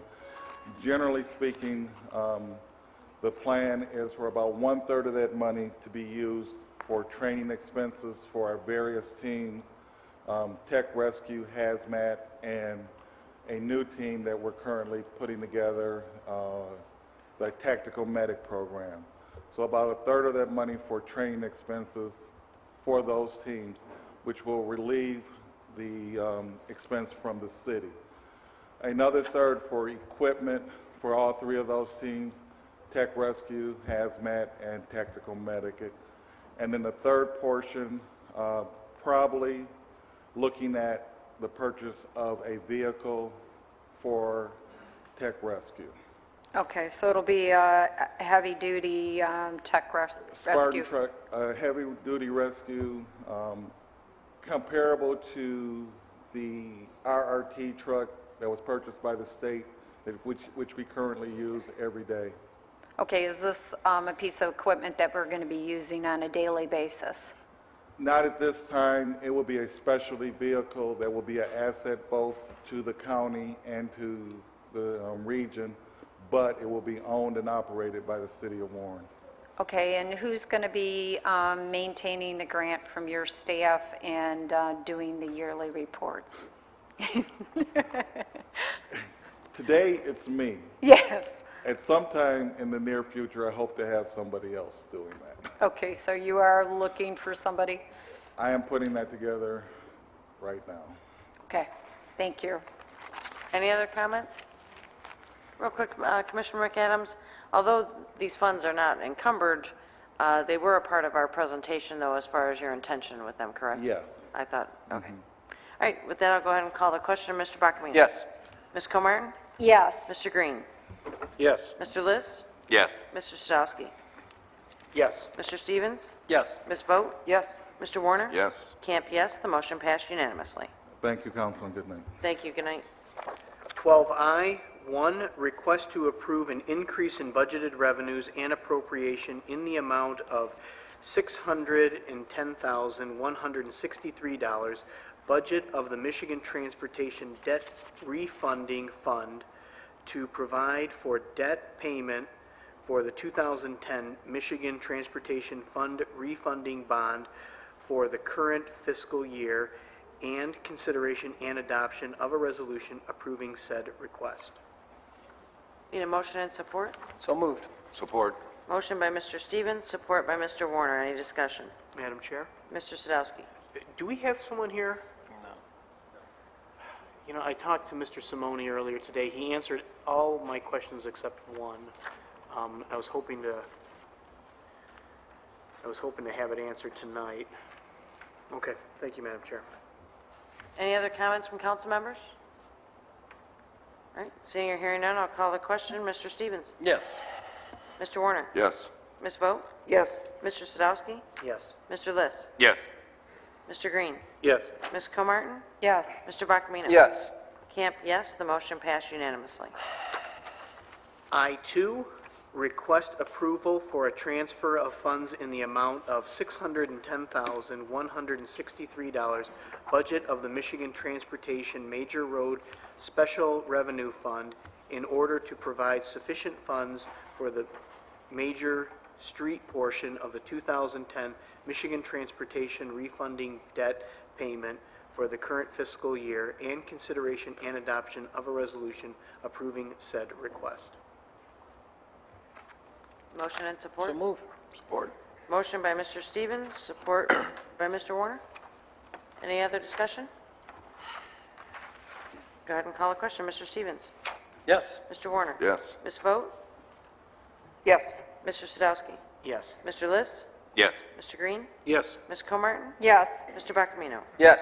Camp, yes. The motion passed unanimously. Next agenda item is 13A, consideration and adoption of a resolution to establish a reserve in the financial statements for the water meter replacement project capital improvement bond series 2010. Motion to approve? Support. Motion by Mr. Sadowski, support by Mr. Liss. Discussion. Discussion. I'm sorry. Mr. Stevens? I have a question. On the back of the resolution, it says that the reserve fund financial statements shall be used to pay off water meter bond payments and to pay for infrastructure replacement. I thought we were more specific in that, and we actually said water distribution or water mains. I think we were more specific than just the infrastructure, because I think we've gone through this once before. Yes. Madam Chair? Mr. Sadowski?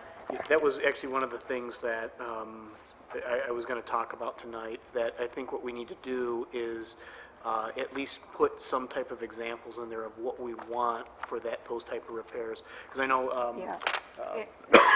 you were actually one of the ones that had talked about that as well, trying to be specific with it. And I have no problem that if we want to include that, change the motion in order to include some specific examples as to what we want in the resolution. Madam I learned my lesson. Exactly.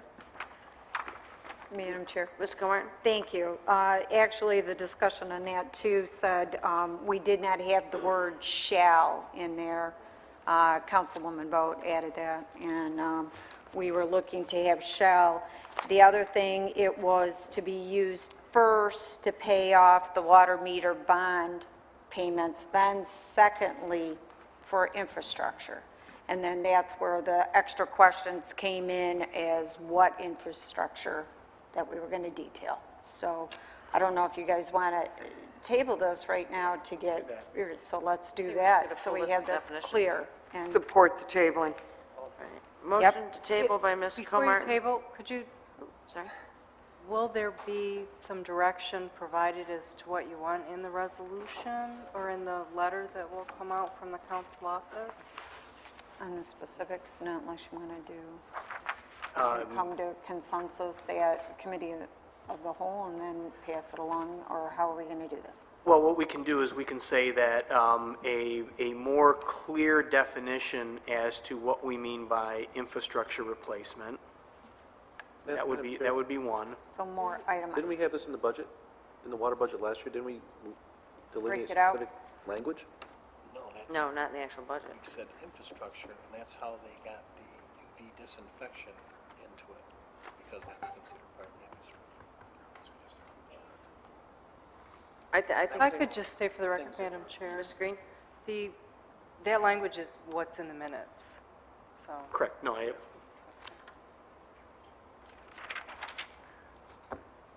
Okay. So when we look at infrastructure, replacement, what specifically are council members looking then, in this case? If I'm, Mr. Stevens? We had one. I would be willing to be quite broad in that, but what I was thinking about was the water distribution system, which is all the different types, the large lines, the small lines, but it would be what the city of Warren owns, and it could include service lines too. All part of the distribution system. How about, to make it easier, underground infrastructure? No, I mean, the technical term for what we have in the city and what we use is the distribution system. What Detroit brings to the water, to us is the transmission system. Okay, so it's the district. So it would not include, I would think, the pressure reducing valves. It would just be for like water mains, any part of Hopefully, we're that. not doing anything on pressure reducing valves, we should be done. But okay, I'm with you, I agree. Then, Ms.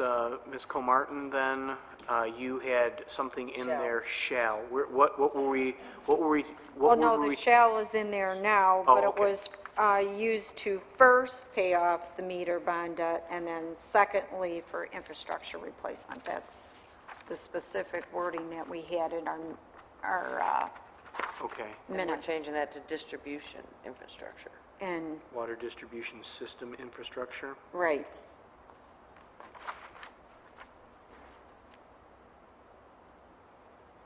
Okay, and then we want to change the line which reads that the funds shall be included in the water main replacement project shall be used first, There's no need to add shall, we're good. okay, first to pay off water meter bond, and then second to, to pay off the water meter bond payments, and then two, for infrastructure replacement. Well, we're Water, replacing pay for yeah. infrastructure replacement to With the water distribution. distribution system infrastructure. Thank you, thank you. And that is in two places. It's also where it therefore be further resolved. It reinstates it again. So it will also have to be changed in that aspect. Okay. Thank you. Okay. Madam Chair? Are we tabling this to come back with the changes, or Yeah. amended as? Yeah. Okay. But another change. We want the proceeds to be used to pay off the bond. Correct. First. That's staying. First. Yes. Okay. Yeah. But it has bond payment. Okay, to pay off the water bond payment. Debt. Meaning, the payment's made, if there's any excess, it doesn't go to reduce the principal. Correct. Okay. So if Bond we can payment. just strike that word payment Yep. to pay off the water meter bond Debt. obligation or debt, whatever, but not payment. Okay. Perfect. There's a sneaky little thing in there. Okay, so with that, I have a motion to table by Ms. Comartin, support to table by Ms. Vogt. All in favor? Aye. Those opposed? The item has been tabled. Next agenda item is item number 14, audience participation.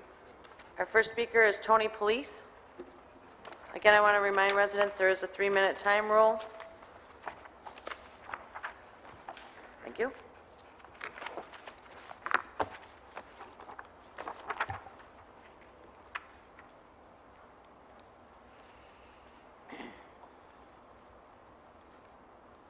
Good evening. Clock right? Yes, it is. Wow. Good evening. Tony Priest, 8520 Darlene. Letting you know in advance, I might need an extra 2 minutes. And all I want to talk about is the Macomb Daily article where Fouts predicts court challenges Warren wards. I'm disappointed in the Macomb Daily for printing it without contacting people to find out what's true and what's false. I personally think that Mayor Fouts, and I'm going to add Councilman Bacamino, since his name is here with him, that he should offer a public an apology for saying all that stuff that they did say. This is the whole article, so whatever I'm saying is from the Macomb Daily. It says, it says that they would probably get a, I want to make sure I use the right words. Stooge, that's the word. It's in the paper. They want to use the stooge and play in the background and stay in the background as far as if there is a challenge, the court challenge and whatever. I don't think it's very professional for our dear mayor to use words like that when he's talking about things. Again, I'm disappointed in the mayor, Mr. Bacamino, and the Macomb Daily for printing it. I talked with a lot of people at a St. Louis seniors meeting today, and they're reading it like this is all true, and it's not. Kathy Vogt, thank you for your little speech at the beginning of this meeting. And to everybody else, I was against the proposal. I'm considering myself a loser because we lost, but I'm also a citizen of America. I'm a law-abiding citizen, and now that law is my law. Let's bury it and forget about it and live with whatever happens with it. I personally think there's going to be some things that happen with it that are not going to be good for the city. I'll repeat that, not good for the city. Warren is my town. I've been here about 30 years. Plan on staying here until I can't stay no more. Please conclude. Extend the speaker for 2 minutes, Madam Chair. Like the motion? Motion by Mr. Bacamino. Support by Ms. Comartin to extend the time. All in favor? Aye. Those opposed? Thank you, Council. I will not probably take the 2 minutes. Publicly, Mayor Fouts should apologize to you people. It was a pleasure working with the group. When I was over there by St. Sylvester passing out literature to try to stop it, almost everybody to a person that came up to me and talked to me about this proposal did not appreciate and understand what it was all about. I think that's why it's got the margin. I'm surprised at the margin, but again, I'm a law-abiding citizen. It is now the law of the land as far as I'm concerned. Please bury it, and Mr. Mayor, I still think you owe him a public apology. Thank you. Thank you very much. Our next speaker is Mary Lynn McQuard. I hope I said that right.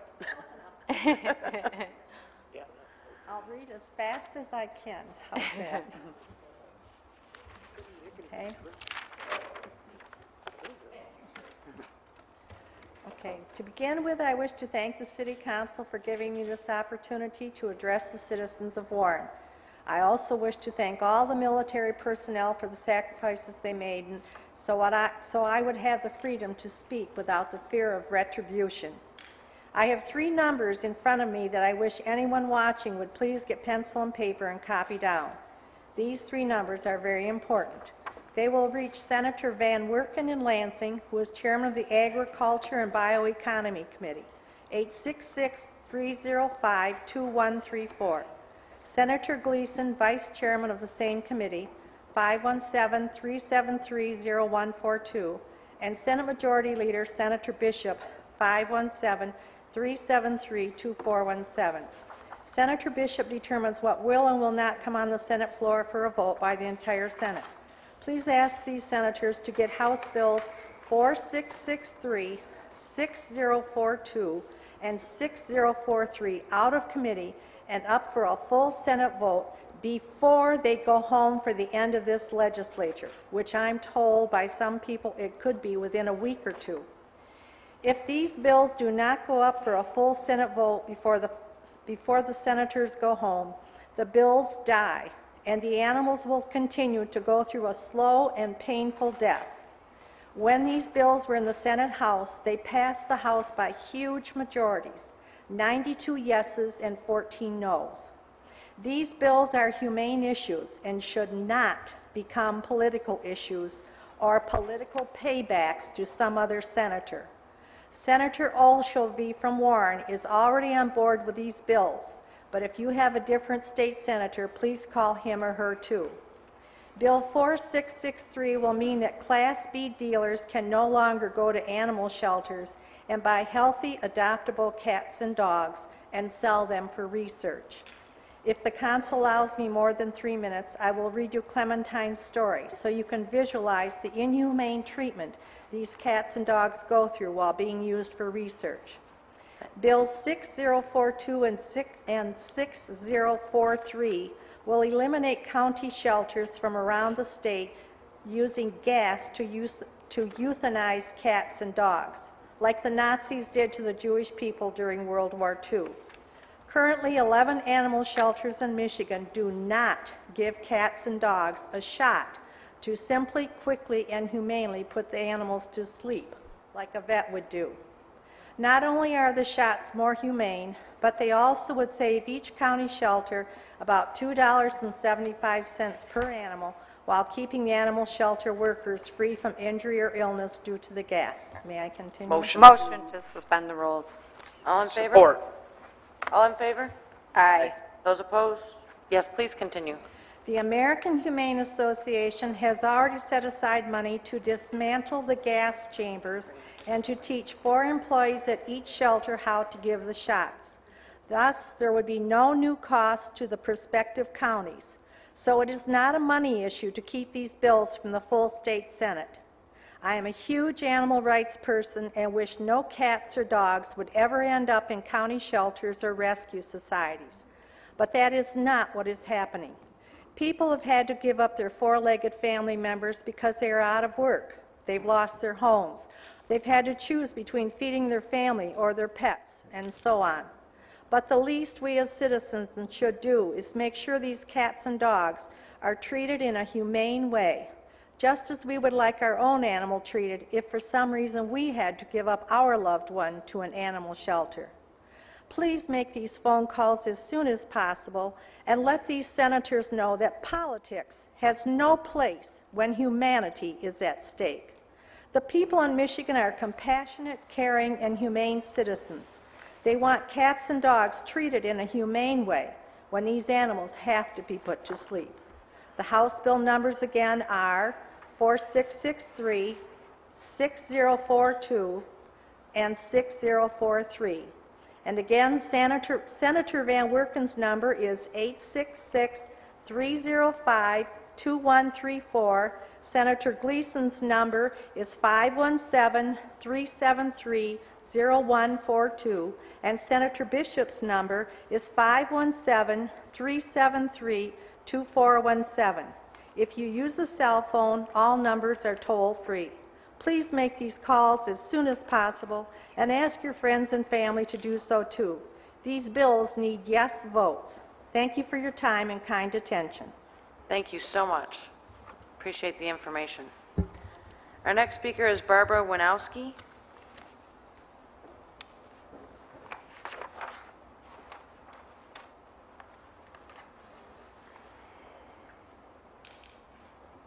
Good evening. Good evening, and I want to address everybody. Proud resident Warren, 40 years. I raised 6 kids here. They all went to Macomb College and so on. And I'm also here regarding the article, Fouts Predicts Court Challenge to Warren Wards. I feel, and I think that the election that we saw in this country, that people are more verbal and more active in politics than they ever have been before, because our representatives are not listening down to the local level. And I'm here because I think since 66% of the voters voted yes on Proposal 2, why would any councilman want to challenge in court what the voters have already let their wishes be known? And we have to thank the people on the council, the 3 who never contributed money and allowed the voters to vote their wishes and had faith in us as voters, and that's Robert Bacamino, Scott Stevens, and Stephen Warner. I want to thank you personally as just one resident of Warren, but I think I represent a lot of people. And those contributing money to defeat this proposal, I think the people have spoken. Remember who elected you, and listen and respect our wishes. This isn't about 6 council members. This is about the whole city at large, and we want to be represented. People who are in the Tea Party, and I've gone to them, they're Americans carrying American flags. They love America, they love their country, and they love their city. And I go there and I'm refreshed, because I was active in politics years ago, but a bout with cancer kind of slowed me down. But I'm here because I really feel strongly about this issue, and I hope with all my heart that you don't go to court with this and let this go where it wants to go, because the people have spoken. And with all due respect, please listen to the people. Thank you for your time and attention. Thank you very much. Our next speaker is Tom Kootner.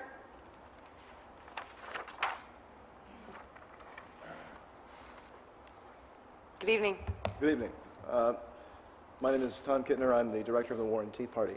Before I get into my remarks, I'd like to say that, as most of you probably are aware, there is a forum on the internet in which residents speak about local city issues. And recently it's come to my attention that someone bearing the name on that forum of Warren Tea Party with my organization's logo is getting into all kinds of nasty personal fights with other members on there. And that person, I don't know who it is, and I want to make it abundantly clear that it was my instruction from the very beginning that our members and supporters and activists never took part in any kind of like internecine flame wars on the internet, because rarely at that forum does actual positive discourse take place. So it's always been our policy that we stay away from those. When members and activists of ours came to me and said, would you look at some of this stuff that they're saying about you on this forum? I said, no, I don't even want to hear about it. So I just wanted to get that clear from the start. The second is I wanted to thank and take this opportunity to thank everyone who worked so hard to get this on the ballot. We all could have done a little bit more, but if any one of us did a little bit less, it wouldn't have been successful. And I think that 5,000 signatures, although it was a big number, wasn't really indicative of how the city at wide felt about proposals 1 and 2. But from last week's 2-to-1 margins in favor, I think we can honestly say and indicate where everyday voters' concerns really lie, and that's in limiting government and making it more accountable to the people. And I want to thank Michelle Nard. She's a local businesswoman who's been a very big help and encouragement and inspiration to me every step of the way. And she's a local community and city leader in her own right, and we're going to see a lot more people like her step forward who have a chance to run for city council now, because you don't have to be connected to big money or special interests to run a decent campaign. And there were some rumors and allegations among the opposition to the Warren Tea Party and our proposals that the Warren Tea Party, win or lose last week's election, was going to fold up and go away. I'm here to say that's simply not the case.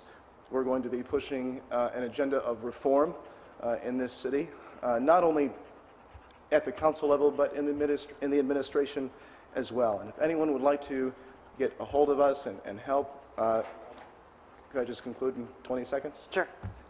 They can contact our website at warrenteaparty.com or call us at 586-764-4279. And myself or someone will get a hold of you. And I think we've demonstrated as an organization what citizens can do when we work together for positive change in our community. Thank you. Thank you very much. Our next speaker is James McDaniel.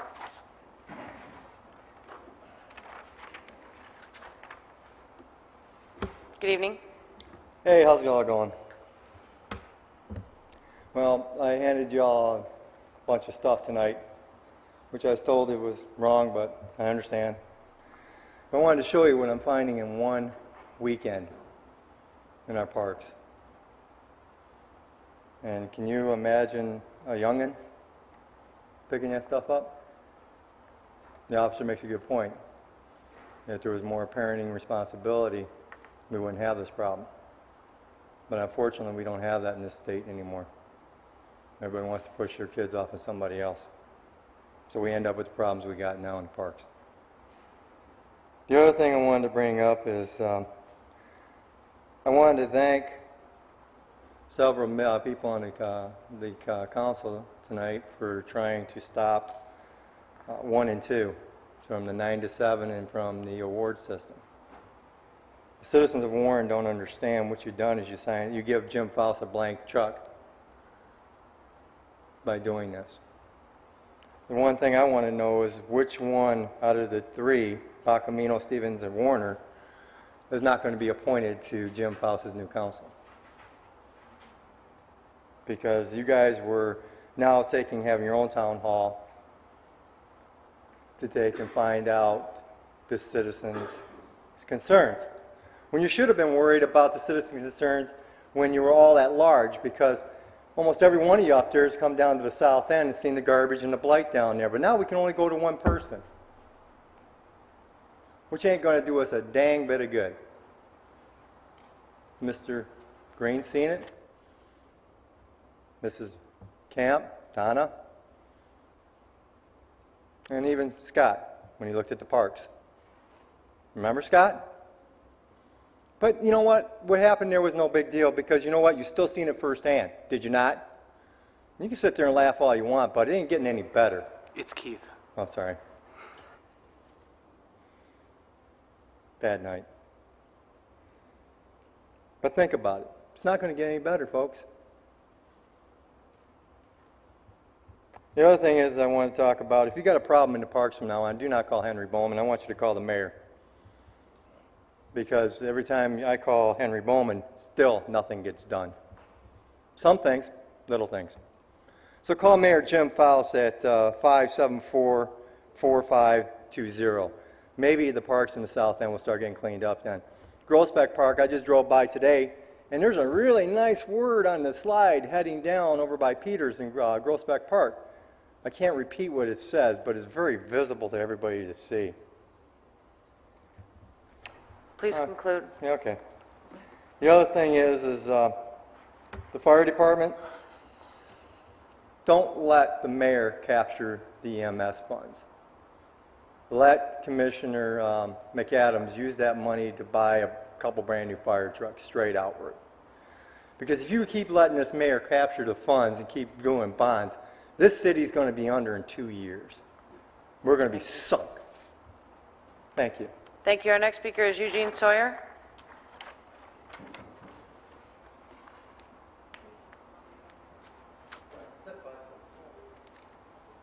Good evening. Members of council, citizens of Warren, good evening. My name is Eugene Sawyer, a longtime resident of the city. During the past week since the last election, I've had several meetings with some people, and it's our opinion that the Proposition 1 and 2 passed. What it was really, it was a referendum on this council.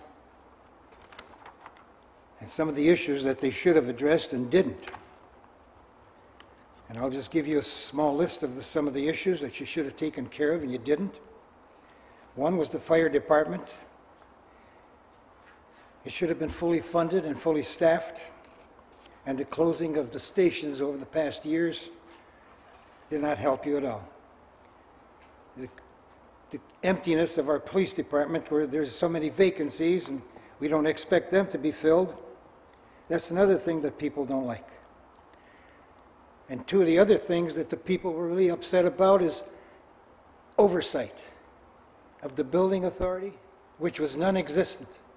I can remember council people in the past always said, trust the council, there will always be oversight. Well, the building authority has been in existence for 21 years and there's never been any oversight. and nothing has never been done until it was brought to the attention of the citizens. Now we have 3 new members of the Building Authority, and believe you me, Mr. Becker and Mr. Wire and Mr. Corey have done a nice job, and I hope they continue, because now maybe perhaps we will have a good Building Authority. Then we have the Downtown Development Authority. Mr. Liss, again, you failed to appear at the Building Authority meeting. You're supposed to be in liaison to this council. No oversight there at all. Nobody even knows when meetings are. Well, I'm going to tell them. It's the first Wednesday of every month, and now it's open. It's not in a locked door in the mayor's office. It's in the first floor conference building, and that finally the mayor agreed to after several requests. Then it took 2.5 years to get the emergency medical service. I don't know that I can thank this administration, but I have to thank somebody. I think it was a member of city council who gave them the idea. And then this money, that allocation, that finally we're making some money from the EMS, and now they're going to fight over that because it should be done, that money should be used to at least purchase medical equipment or trucks or even new rigs for the fire department. And that's another thing, the deterioration of the equipment in our fire department. The trucks are a mess. They're constantly being worked at. This is another thing you failed at. You should have addressed this a long time ago. Please conclude. I just have 2 quick Motion items. to suspend the rules. Motion by Ms. Comartin, The Parks and Recreation, that's another thing you should have addressed. Mr. McDaniel has been complaining about this for a long, long time. You failed to address it. And then the last item I have here, and this is really where the people are really upset about, you have to ask permission to speak for more than 3 minutes. You know, it's not in my venue to ask for something that I already possess. I think this council or the next council or whatever is they should address this and make a firm commitment, because I don't have time to fool around with this. This is my right to speak in front of you, and if you abrogate it for me, you're going to get more arguments than ever. Thank you much. our next speaker is Robin Rieckhoff.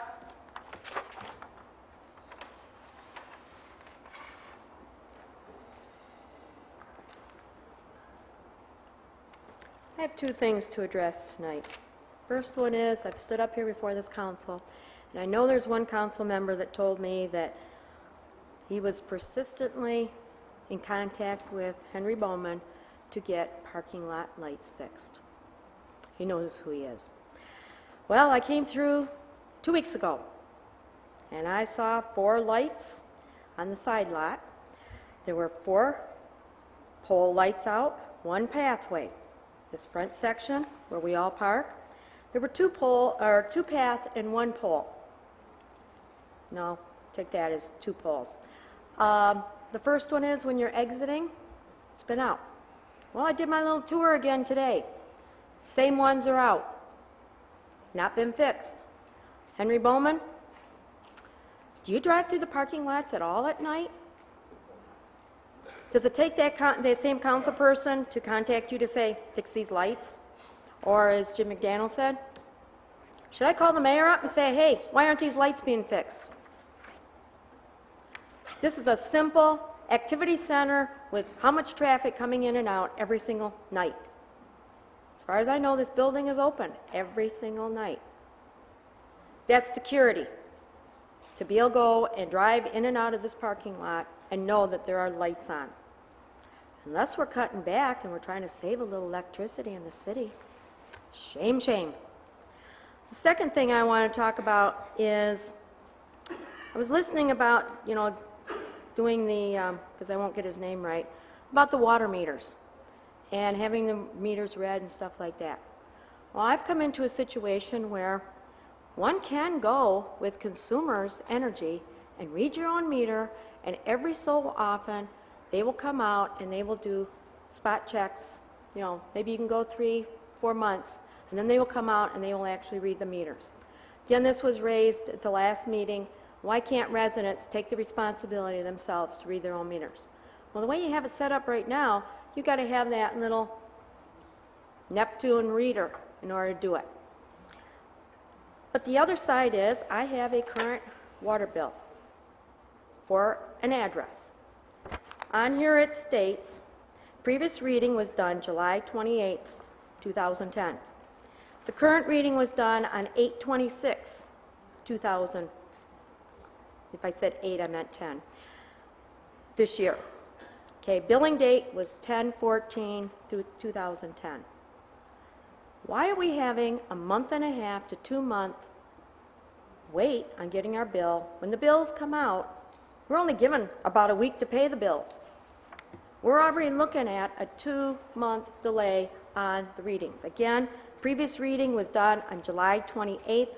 The current reading was August 26th. Please conclude. Due in October. Motion to suspend the rules. I think that somebody needs to Motion by Ms. go. Vogt. I'm sorry, motion by Ms. Comartin to suspend the rules. Support by Ms. Vogt. All in favor? Aye. Those opposed? Please continue. I've been told that, again, Consumers is reading the meters. They're downloading the stuff. I'm being told that City Hall is getting it. It takes the people to input it and stuff like that. Manpower cutbacks and stuff like that. As residents, if you go and you get your gas bill, it's within 30 to 31 days, maybe a 32-day read. Your electric, same thing. You are expected to pay within that short time. Why are we going beyond a month's time on a water meter read? I think that somebody needs to give me an explanation that's really valid, not to say, well, we don't have manpower and stuff like that. But as I said again, when the bills come out, within 10 days, you're supposed to have that paid, or you get the penalty. And what's the penalty? What is it, 2%? Something like that. Residents don't have time to pay that 2%. You don't have the funds. I think somebody needs to revamp the whole billing system before they put in these new meters. Start at home. Straighten out your housekeeping within your own house, which is City Hall. Thank you. Thank you very much. Our next speaker is Joe Dabrowski.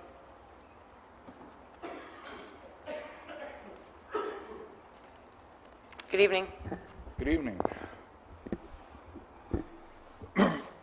Excuse me. Two topics to touch on this evening. First is the Proposal 1, Proposal 2 fiasco. In a nutshell, the reason I believe that passed, and I am so tired of hearing you guys say the people have spoken, it's so misleading. And the reason I believe that passed, excuse me, is I believe the people were misled. I don't know how many of you guys, even since the election, have talked to anybody who was in favor of that. As of tonight, I've heard 2 people say they were in favor of it still. And it was kind of odd how, if you look at those 2 proposals, how far off the numbers were. It seemed kind of fishy to me. But even the people I've talked to who signed the petitions had second thoughts after they then found out what the whole truth was about the petition.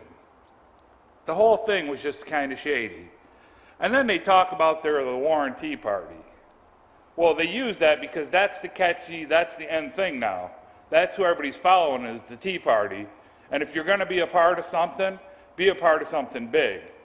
So let's try and imitate what everybody's following right now, because if you were to go around and tell them who they really were, nobody would pay them a hoot's attention. But I truly believe that that's the reason that it passed, and the only reason that it passed is because people were misled and deceived. As far as whether or not the council should do anything in regards to filing a lawsuit, well, I think it should be followed up, but only for the legalities of it. Whether or not it's what the people wanted or it's not what the people wanted, at this point it's kind of irrelevant, but I do think somebody needs to challenge the fact of whether or not everything was done properly and everything was done legally. That is your obligation as sworn elected officials to the city and to the taxpayers. And believe me, I've talked to several people who say, you know what, maybe I don't vote, but they're still obligated to protect my interests just like they are everybody else in the city. And then the last thing I want to comment on, something positive for a change. The last couple weeks, we've been having problems in the neighborhood with garbage. I called DPW, or the sanitation department, and I'm telling you what, they can't get out fast enough to get the problem cleaned up.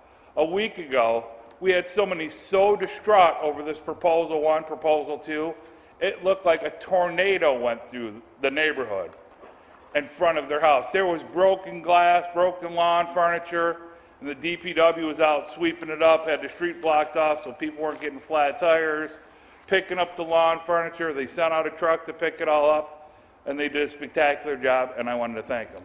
Thank you. Thank you very much. Next agenda item?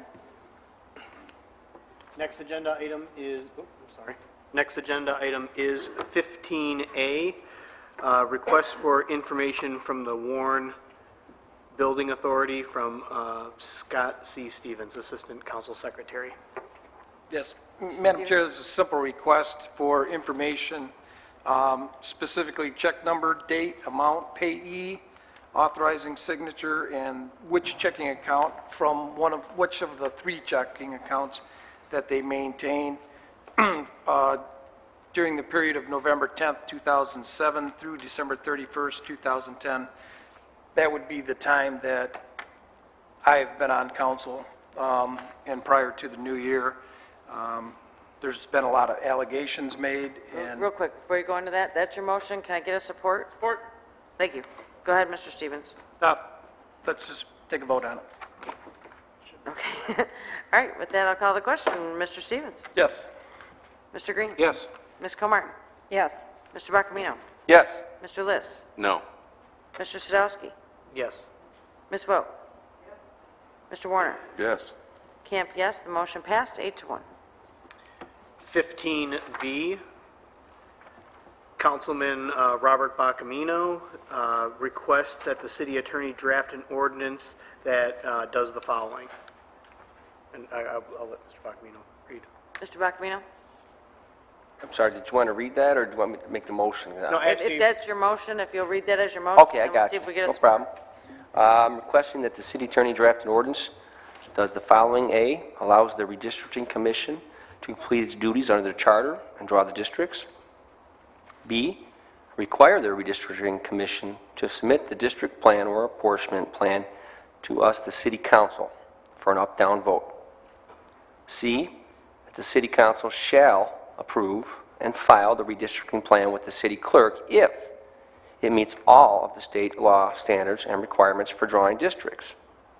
And D, the state law requires the district plan to be filed within 4 months after the release of the census data. The census data should be available by the beginning of January, so the work needs to be done by the end of April. The following deadline for elections is in May, so the ordinance should require all of this work to be done by the deadline set by state law. And that's my motion. I have a motion by Mr. Bacamino, Support that for discussion purposes. support by Mr. At this Stevens. point. Mr. Bacamino, did you care to comment further? I would. I'm trying to move forward here. I know this was a topic where a lot of money was spent and a lot of people had strong opinions either way. And the voters have spoken. They spoke, again, for the libraries earlier, and I think we have to respect that. Veterans Day is coming up, and I think the veterans would disagree with some of the comments that the audience made tonight, but I think they've been loud and clear. They passed this language, which requires a redistricting commission, which consists of the election commission, the city clerk, who is elected by people, city attorney, and the assessor, which I understand people had some contention, are appointed by the mayor. However, they are approved by the council. And then 2 citizen representatives appointed by the mayor, confirmed, again, by this city council. We still have that. I also agree that the city attorney, or the attorney general's office, has stated that the responsibility for drawing the districts under state law lies with the city council. However, I think most citizens favored a redistricting commission approach because that's what was in the petition, and it allows an independent body to draw the districts.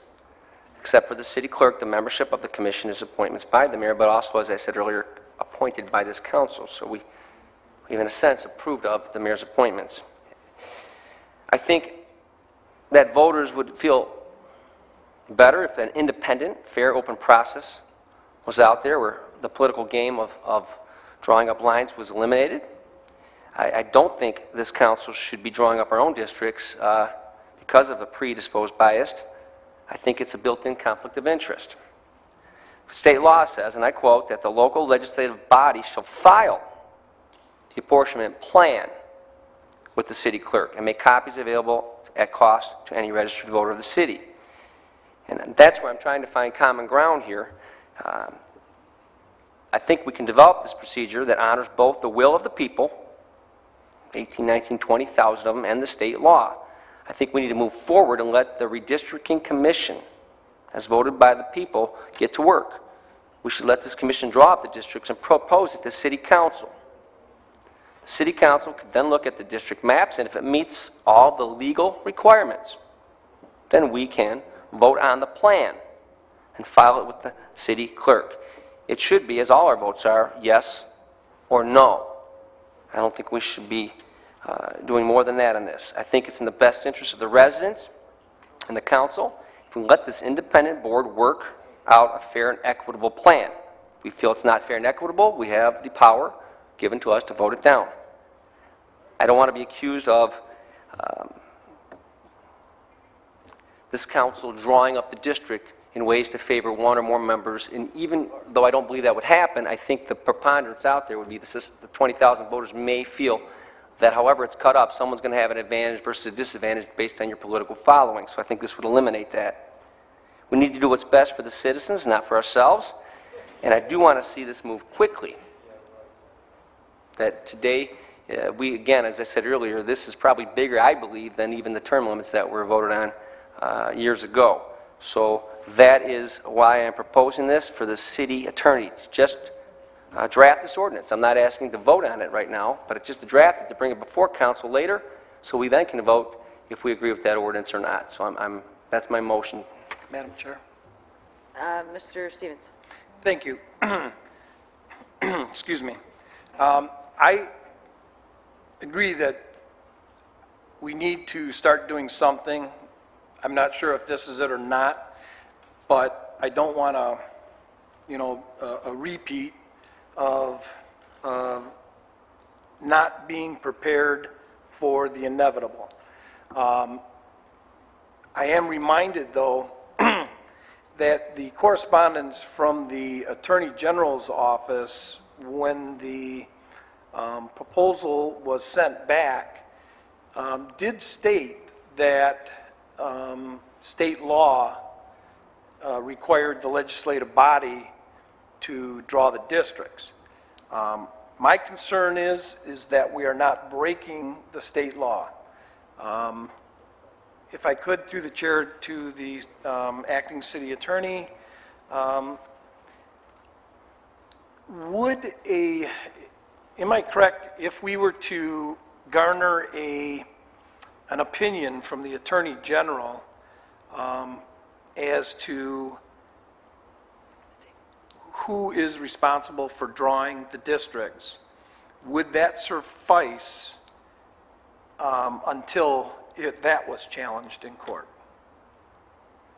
Ms. Green?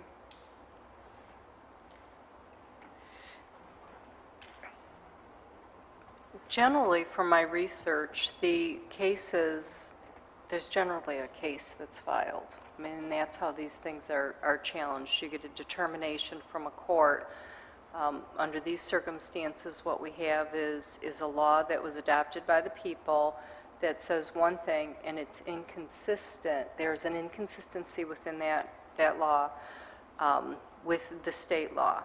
And so generally, the legal proceeding would be to go to the circuit court and ask them for a ruling, a declaratory judgment on which law applies.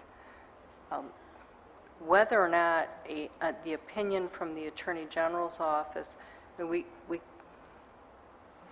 wouldn't have the same legal effect as a ruling from a court. Okay, so, yeah, and I guess that's true with Attorney General opinions. They're only good until somebody challenges it and wins in court. So whose responsibility is it to get the ruling? I mean, to make sure that we're doing this legal. Well, generally, we talk in terms of standing, who has standing to bring an action, and who would have standing is a party or a body that would have an interest. I mean, it could be the city requesting a declaratory judgment under Section 7.10 of the city charter. It says that the city council has the authority to direct the legal department to institute action in circuit court. It could be a citizen that has an interest. That it could be the party that brought this, the Tea Party. So we talk in terms of standing. Okay. Here's another what if. What if nobody did anything, we held the election, council people were elected, and then somebody challenged it? What would happen then? And they won, and we did it wrong. We did it against the law. I think I would have to research that. That's a lawyer's answer. That's a good question. Yeah. It's a great question.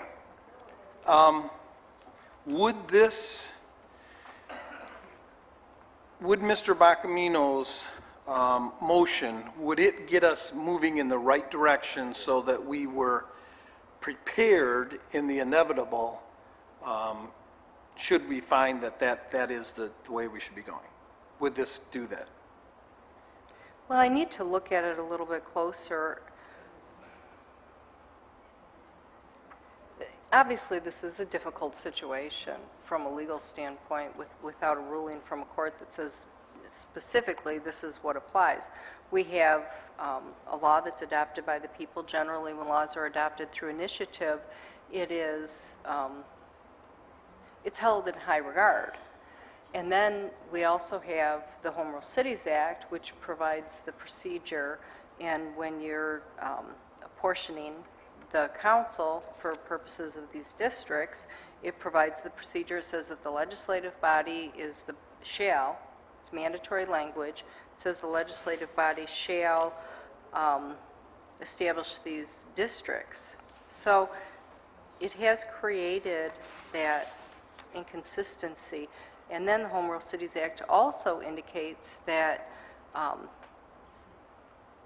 the local bodies shall not adopt any laws that are inconsistent with the Home Rule Cities Act.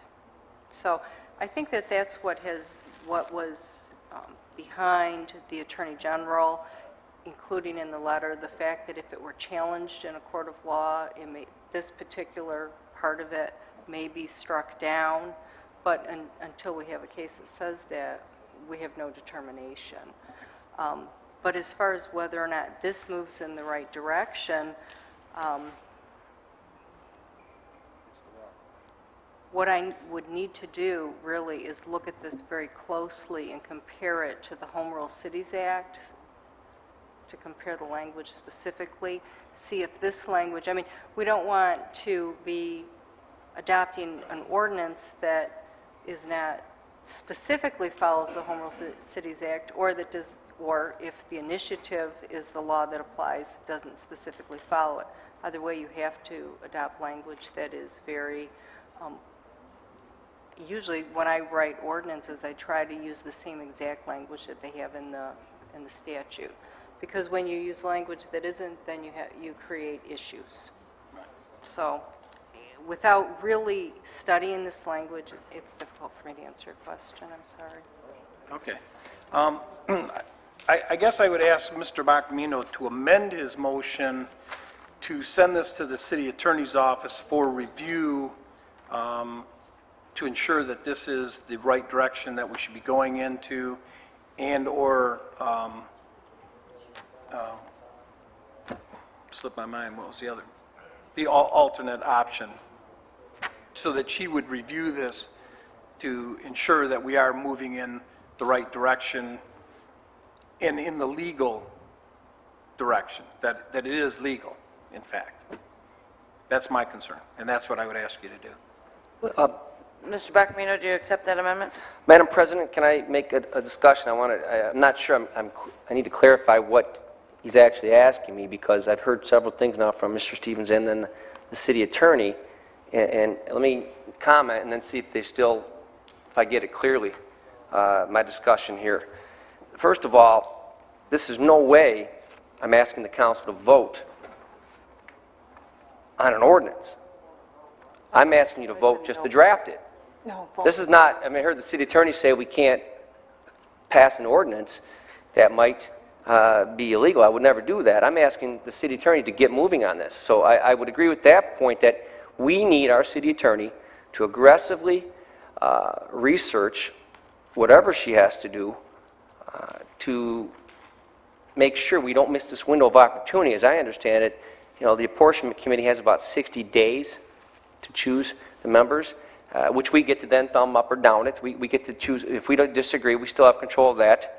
And as I understand it, then 4 months, after the census. So I don't want the public to view us, the council, as 6 of us are already saying vote no on this, and now we are delaying this 2 more weeks. I want to get a drafted ordinance so that in 2 weeks, if the attorney says this is legal, we have a draft ready to vote on in 2 weeks. So the people see, now we are all on board.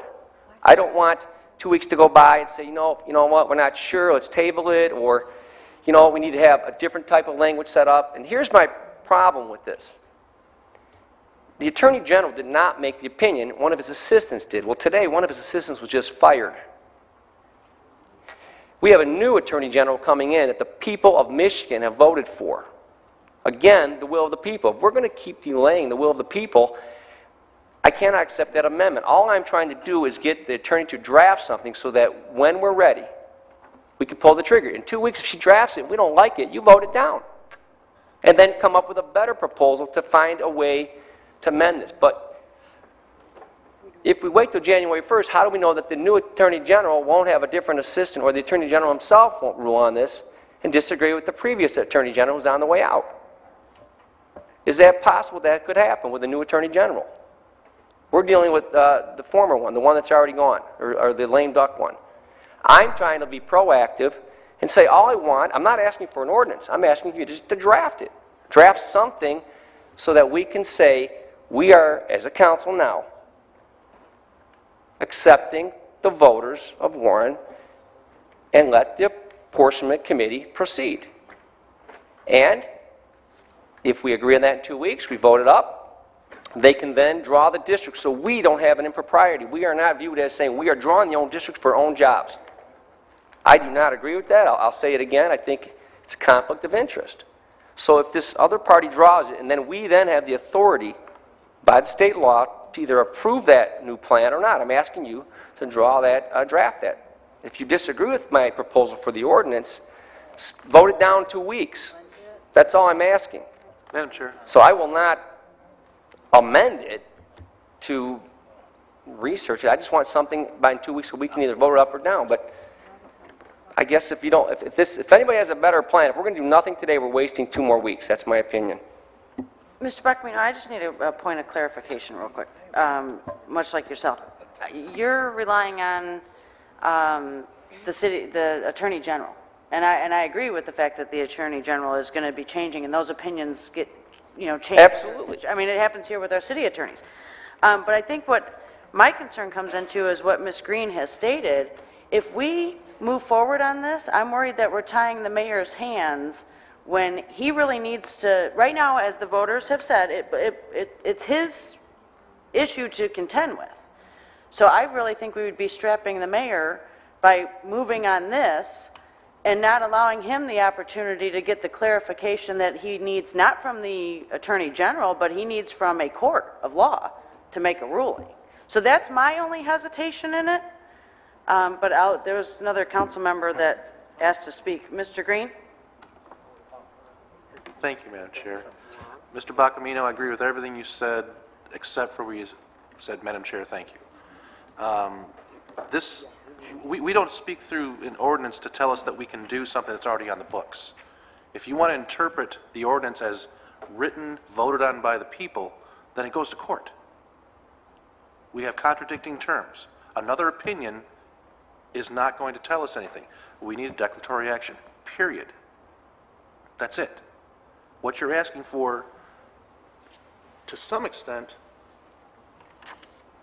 I would need a couple weeks to read this because it's asking things going in several different directions, and this acting city attorney made it quite clear. Yeah. There's one path to follow. That's it. If your interpretation of that is incorrect, is different, then I don't know what to tell you. But the other part of it is when you're saying, and I think the Home Rule City Act says that the city council drafts up the apportionment. If you're stating that Yeah. you are unable to be impartial, then you can No. state, no, I have the floor right now. And this upset me quite a bit. If you're stating that you cannot be impartial, then state that. Don't infer that the rest of this council cannot be impartial in drawing it up. You can speak for yourself, but not for the rest of us. Thank you. You can check the minutes, Mr. Green. I never said that. I said the preponderance would be from the civilians out there voting. Thank you, Mr. Bacamino. Ms. Comartin. I never said that, Mr. Green. Thank you, Madam Chair. I agree with the comments that were made by Madam Chair and Councilman Green. I think it's vitally important that this is put in the proper perspective.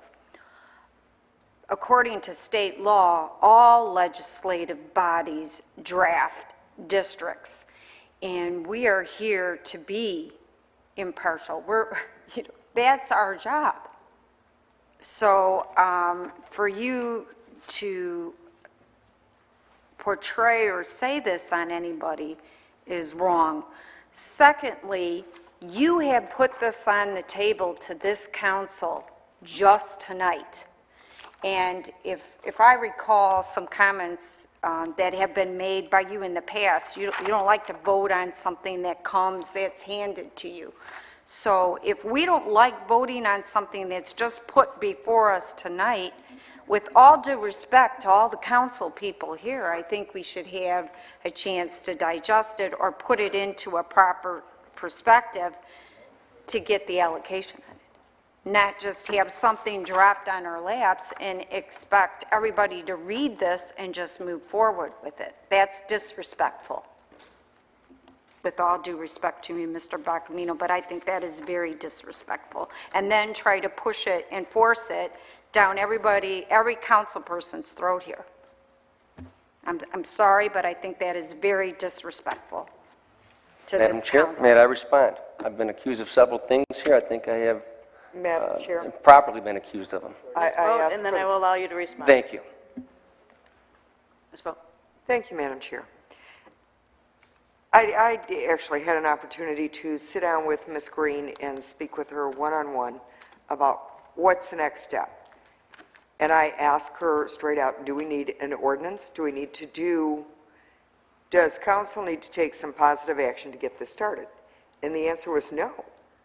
The vote on the petition language is the amendment to the charter.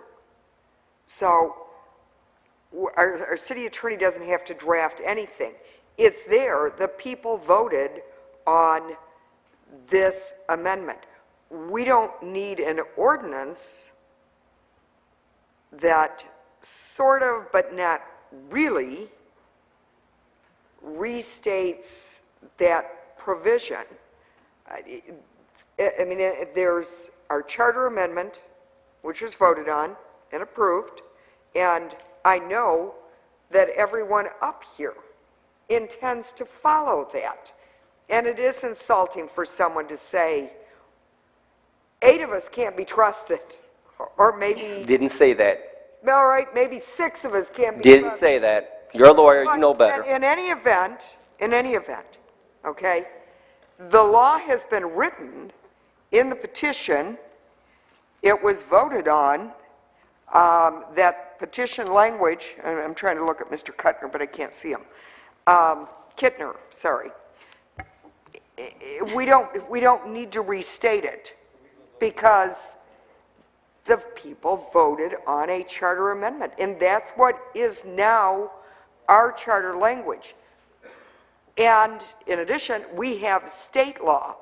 Right, that, And so we have to follow state law. The problem is that there is a portion of that charter amendment that conflicts with state law. yeah. Well, but there is, Ms. Green said, there's some case law that says if it's a voter-initiated and approved amendment, deference is given to that. Now, what takes more priority, state law? I mean, Ms. Green and I had a very pleasant, very friendly, as attorneys very often do, toss the question back and forth and, you know, finally end up with the, I need to do more research. But what we don't need is to muddy the waters any further by creating an ordinance to try to incorporate the charter amendment and state law and just muddy it up even further. I mean, I appreciate, Mr. Bacamino, that you want to get this going. I want to get it going. It's something that has to be done. It is inevitable. And we've said, we're not challenging it, but the mayor is the one who would be violating state law. So I would think that he would be requesting of this council that we approve the initiation of a declaratory action to clarify that that's the major, I mean, there's a lot of inconsistencies, but that's the major inconsistency. So I can't, as much as I appreciate and I respect the good intentions of Mr. Bacamino, I don't appreciate the insults, but I do appreciate the good intentions that he has. It's just not the proper thing to do, I think, at this time. And it's not a necessary action. Ms. Green, am I right that we have the law and we have the charter? We don't need an ordinance to interpret the charter amendment or the law. That's correct. I mean, the charter applies, and the charter would be followed. And if those provisions were struck down, then the state law would apply. It would be one or another. To try to blend or change initiated laws, that is the law. You can't go and change it because that's the law of the people. So it either would have to be struck down by a court or implemented. And we're not, even with requesting the declaratory, if there is a request made for declaratory action, which I think needs to be done, it would not strike down the charter amendment. The districting and the reduction of council from 9 to 7 stays. Right. It's only one little part of it that conflicts with state law that we really need clarification. Council needs it, the mayor needs it. A motion to get out, a motion to adjourn? Well, I've been given the floor, I Mr. think. Bacamino. Are you finished, Ms. Bo? I am. Thank you, Madam Chair. Mr. Bacamino. Well, first of all, let me apologize for causing quite a stir. I have written down what I said. I don't recall any of that, but I will review the minutes next time. I did not mean to insult anybody. My comments were quite clear. I think there could be, with the electorate, if this council draws state lines, may appear, and I did use the word appear, a preponderance. I did not say I did. I trust every one of you, and I'll say it for the record. I'm sorry you didn't hear my words correctly. To the viewers, I apologize, because that's all I'm trying to do, is make sure you understand, you get what you voted for. I'm looking for a compromise here. What I don't understand is, and I think the voters need to know this, this drafted ordinance is just a draft. And what it would have done, obviously it won't make it now, but it takes a small window and helps us jump through it. But this window's closing smaller and smaller every month.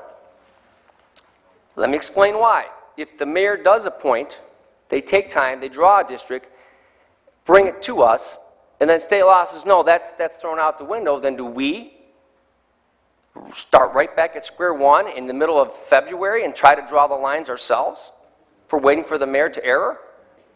I think what we're doing here is we're going to have then, but see, then the timeline, the voters need to know that then this is a way to delay, and if we don't meet the window by the end of April, the election starts in May. I thought the voters wanted this to apply to our next election. Well, if the mayor takes 2 months or 3 months to draw it, it comes before us and it's ruled that it is not within state law, and now we have that burden. Are we going to then emergency take an issue this great and try to put it together in less than 1 month? I'm just looking for a way to expedite the process, and I'm sorry if I've hurt some feelings here today. That was not my intent. Mr. Bacamino? Mr. Liss, it was not, and I'm sorry you feel that way. I appreciate if you would turn your microphone on when you make comments to me that are negative like that. My microphone is on. I asked for the floor. If you want to comment to me, turn your microphone on and make that comment publicly. That's all I intended today. I did not mean to walk down the gauntlet with my other 8 members. I respect you. I think you have a right to do what you want to do, and I had the right to do what I wanted to do. And you're right, Ms. Vogt. This did go down in flames, and I'm sorry, but now I'm giving everybody an opportunity to jump on board what the people want. And I will leave it at that. I will not amend my motion. Let it die. And you know what? If this delay causes us problems, and somebody, you know, and here's the other thing. I'm not a lawyer.